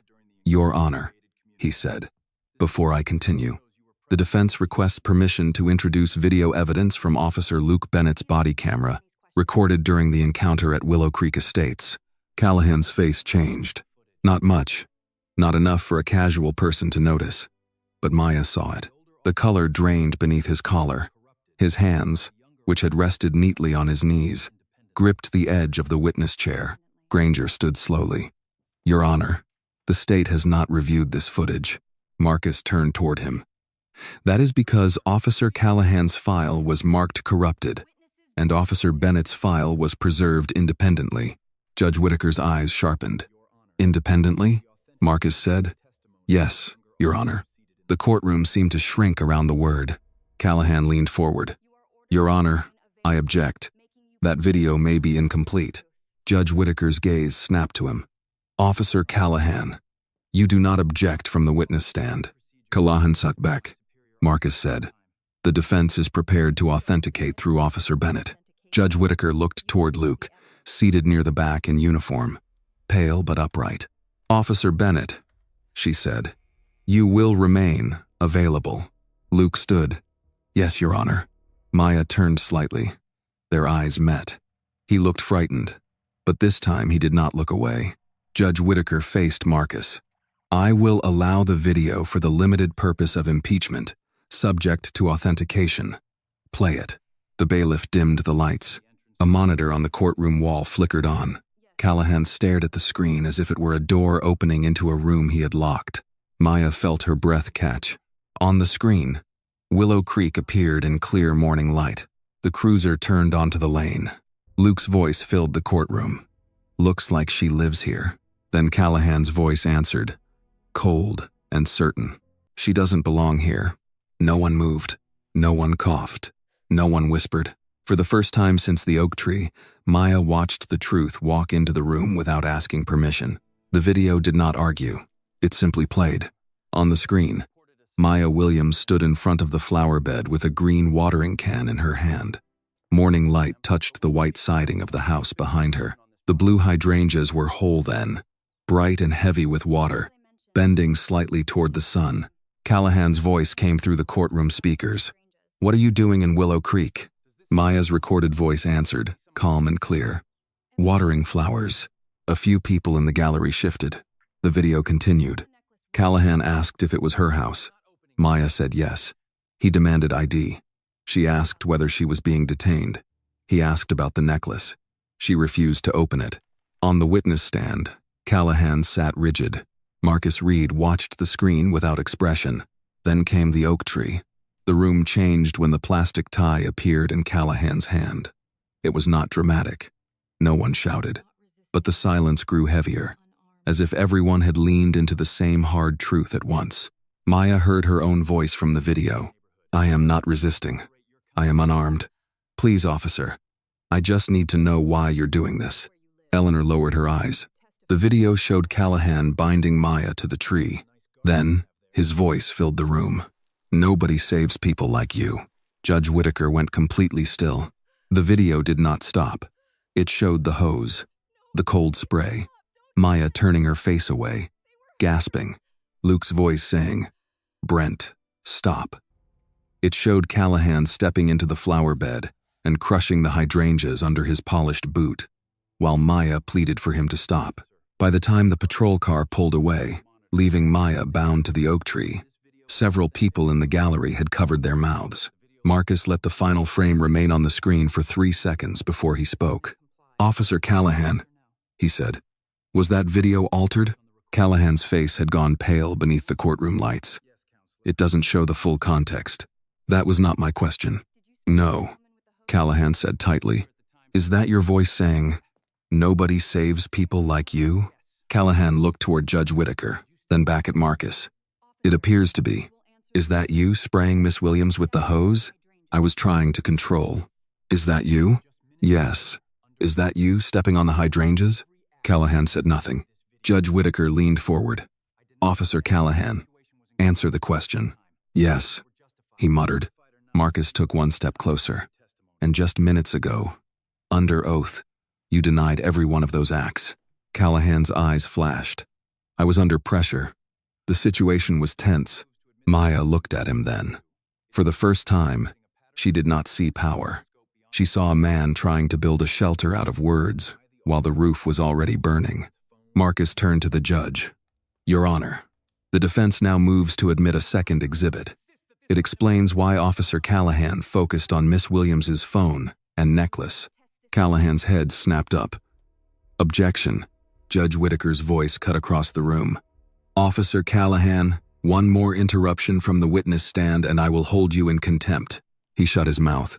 Marcus looked at Maya. She stood slowly. Every eye in the courtroom followed her hand as she reached to the back of her neck and unclasped the small cross pendant. She opened it with her thumbnail and removed the tiny USB drive hidden inside. Her voice was soft, but the room carried it. "Your Honor, this is why Officer Callahan wanted my phone, and this is why he was afraid to let me leave Willow Creek that morning." Marcus received the USB from her and handed it to the bailiff, along with a printed authentication summary prepared by Special Agent Price. Assistant County Attorney Granger looked shaken. "Your Honor, the state was not aware of this evidence," Marcus replied. "The state was not aware because Officer Callahan's report omitted the reason Miss Williams was targeted." Judge Whitaker looked to the back row. Agent Price. Daniel Price stood. The courtroom shifted again as he removed his credentials and stepped forward. "Your Honor, Special Agent Daniel Price, FBI Financial Crimes Division. The USB contains material connected to an ongoing federal investigation into suspected money laundering through Willow Creek Estates properties." Callahan stared at him. The words hit harder than any accusation Marcus had made. "F.B. Financial Crimes. Willow Creek." Price continued, measured and precise. "Miss Williams has been assisting in a lawful evidence-gathering capacity under the supervision of my division. Her presence at the residence was lawful. Her ownership interest in the property is documented. Officer Callahan is a subject of interest in the investigation due to financial links, security consulting payments, and his repeated presence near properties involved in suspicious transfers." The gallery erupted in whispers. Judge Whitaker struck her gavel once. "Order." Marcus asked permission to display selected documents. The judge allowed it.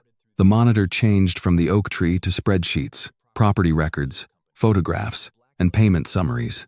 6 Willow Creek homes, 4 shell companies, security retainers routed through intermediaries, a black Escalade at the side gate, Claire Dunham's brokerage, Martin Voss's law firm, patrol logs showing Callahan's cruiser near vacant houses, on dates matching suspicious closings. Then came the audio file. Callahan's recorded voice filled the courtroom again.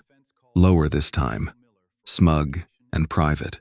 A report written the right way can make the truth useless. No one moved. Marcus let the sentence hang. Then he said, "Your Honor, the defense calls Officer Luke Bennett for authentication and testimony." Luke stood from the back row.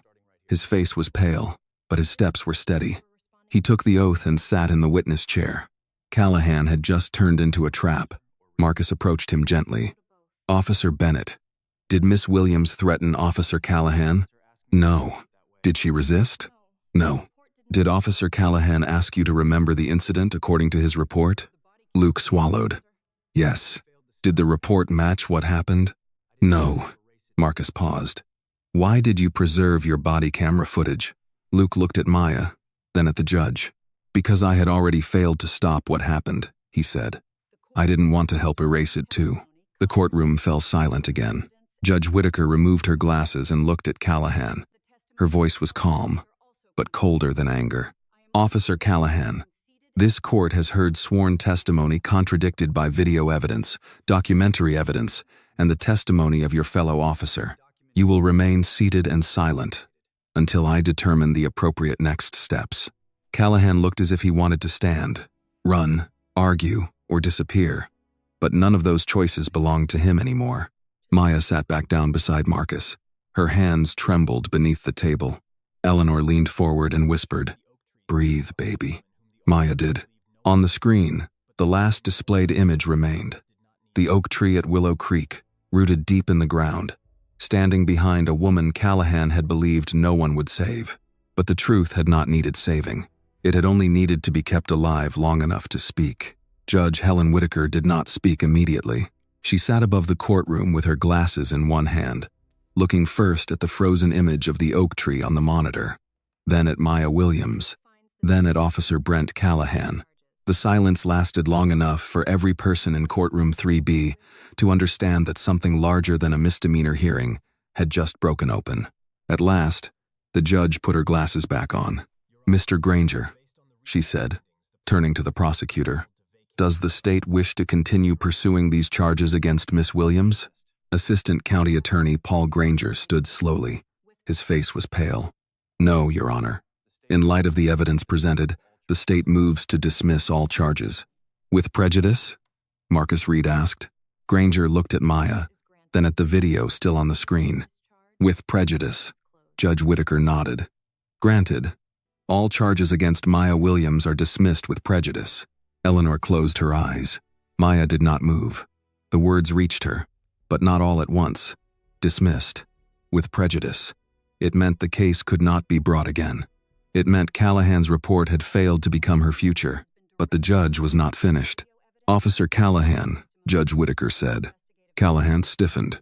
"You gave sworn testimony in this courtroom that has now been directly contradicted by video evidence, witness testimony, and federal investigative material. You denied statements and actions that this court has seen and heard with its own eyes and ears." Callahan opened his mouth. "Your Honor, I can explain." "No," Judge Whitaker said. "You had that opportunity under oath." The courtroom went still again. Judge Whitaker turned to the bailiff. "Officer Callahan is to be detained pending review for perjury, obstruction, falsification of official records, and any related state or federal charges. All body camera files, reports, dispatch records, GPS logs, and communications connected to this matter are to be preserved immediately." The bailiff approached. This time, there was no shouting, no struggle, no dramatic collapse. Callahan simply stood there, as if the floor had disappeared beneath him, and pride was the only thing holding him upright. He looked toward Maya. "You ruined my life," he said, his voice low and raw. Maya rose slowly. Marcus did not stop her. Eleanor's hand hovered near the back of her chair but did not pull her down. Maya looked at Callahan, not with hatred, not with triumph, but with the calm exhaustion of someone who had carried the truth farther than anyone should have to carry it. "No," she said. "I only kept the truth. You are the one who signed your name beneath a lie." The words landed quietly. That made them stronger. Callahan was led away through the side door. The badge on his chest caught the light once before he disappeared. At the back of the courtroom, Special Agent Daniel Price spoke softly with another federal agent. Marcus gathered his files. Luke Bennett sat alone on the witness bench, staring at his hands. Maya walked to him. Luke stood at once. "Miss Williams, I'm sorry." She looked at him for a long moment. "You should be." He nodded, accepting it. "But you told the truth," she said. "Don't stop now." Luke swallowed. "I won't." Outside the courthouse, reporters were already waiting. But Marcus guided Maya through a side exit. Eleanor walked beside her, pearls shining softly against her navy coat. No one spoke until they reached the parking lot. Then, Eleanor said, "Your grandmother would have asked if you wanted pound cake." Maya let out a tired laugh that turned into tears before she could stop it. Eleanor pulled her close. "That's all right. Let it come." For the first time since the oak tree, Maya cried without trying to swallow it back. The investigation widened over the next several months. Federal agents seized records from Voss and Klein Property Law. Claire Dunham Realty Group closed its Willow Creek office. Several shell companies dissolved too late to disappear cleanly. Properties in the north section of Willow Creek were frozen pending review. Security consulting payments, once buried in clean invoices, became evidence. Brent Callahan was no longer described as a respected officer in neighborhood newsletters. He was named in court filings as a subject of a federal financial crimes investigation. Martin Voss resigned from 2 charity boards. Claire Dunham stopped appearing in glossy real estate magazines. And in Fairmont, people who had once whispered behind curtains began calling Marcus Reed's office. Some had stories about strange property deals. Some had old complaints about Callahan. Some simply wanted to know how to save a video, preserve a message, or write down what happened before someone else wrote it for them. Maya did not become famous in the way the internet liked. She refused most interviews. She did not want her pain turned into a slogan or her grandmother's flowers used as a headline. But she did agree to one community meeting at the Fairmont Civic Center. 3 months after the hearing, the room was full. There were retired teachers, nurses, small business owners, church deacons, veterans, widows, mechanics, and people who had spent years believing that no one important would ever listen to them. Most were over 45. Many carried folders. Some carried nothing but memory. A photograph of the oak tree stood on a small table near the front. Beside it sat a clay pot of young blue hydrangeas. Maya stood at the podium with Marcus to one side and Eleanor in the front row. Luke Bennett sat near the back in plain clothes. He had been placed on administrative duty while the department reviewed his testimony, but he came anyway. Maya touched the edge of the podium. "For a long time," she began, "I thought evidence was just paper, recordings, files, signatures. I thought truth was something you protected in folders and drives." She looked at the hydrangeas. "But truth is also what a person remembers when someone powerful tells them to doubt themselves. It is what a neighbor decides to write down. It is what a witness chooses not to erase. It is what a community keeps alive when a report tries to bury it." The room was silent. Some people believe if they control the report, they control the truth. But truth does not belong to the person who writes the paperwork.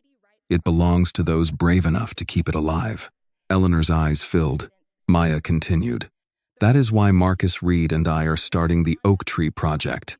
We will help adults in this community understand their rights, preserve evidence safely, document misconduct, and find legal help before fear convinces them to stay silent." An older man in the second row removed his glasses and wiped his eyes. Maya's voice softened. "An oak tree does not survive because storms are gentle. It survives because its roots go deep. So will we." The applause began slowly, then grew, not wild, not theatrical, steady, like rain returning to dry ground. Later, after the chairs were folded and the last coffee cups thrown away, Maya returned alone to Willow Creek. Marcus did not like it, but he understood. Eleanor offered to come. Maya kissed her cheek and said, "Not this time." The little white house was quiet under the evening sky. The old oak tree stood at the edge of the property, unchanged in the way trees can appear unchanged after witnessing everything. The flower bed had been replanted. Young hydrangeas, still small, lifted blue petals toward the fading light. Maya knelt in the soil and touched one leaf. Her grandmother's original flowers were gone. Nothing could undo that. Nothing could make the morning under the oak tree harmless. Justice did not erase pain. It only refused to let pain be the final word. Maya removed the cross pendant from her neck and held it in her palm. The USB was no longer inside. It had been handed over, copied, logged, and locked inside federal evidence. The pendant felt lighter now. So did she. As the sun lowered behind the rooftops of Willow Creek Estates, Maya stood, brushed soil from her hands, and looked down the quiet street. For the first time, The neighborhood did not feel clean because people like Callahan guarded its gates. It felt clean because one lie had been dragged into the light. Maya picked up the green watering can, filled it from the hose, and watered the new hydrangeas slowly. This time, no patrol car came. This time, no one told her she did not belong. And beneath the old oak tree, where fear had once tried to root itself, something stubborn and blue began to grow again. The lesson of Maya Williams's story is that truth may be delayed, buried, or rewritten by powerful people, but it cannot be destroyed when someone has the courage to protect it. A badge, a title, or a beautiful neighborhood does not make a person honorable. Character is revealed by how we treat those we think have no power. Maya's quiet strength reminds us that justice does not always arrive loudly. Sometimes it comes through patience, evidence, dignity, and one brave decision to stand firm when the world expects us to stay silent. Thank you for staying with this story until the very end. If it touched your heart, I would truly love to hear your thoughts on the storytelling, the emotional pacing, or whatever stayed with you after listening. Every comment you share helps make the next stories more honest, moving, and meaningful. And if you have a powerful or meaningful story of your own, please do not hesitate to send it to the channel. It may become the next story to touch and inspire thousands of others. This video is a work of fiction created with the assistance of artificial intelligence. All characters, events, and situations are not real and do not represent any actual people or true stories. The content is intended for storytelling and emotional illustration only.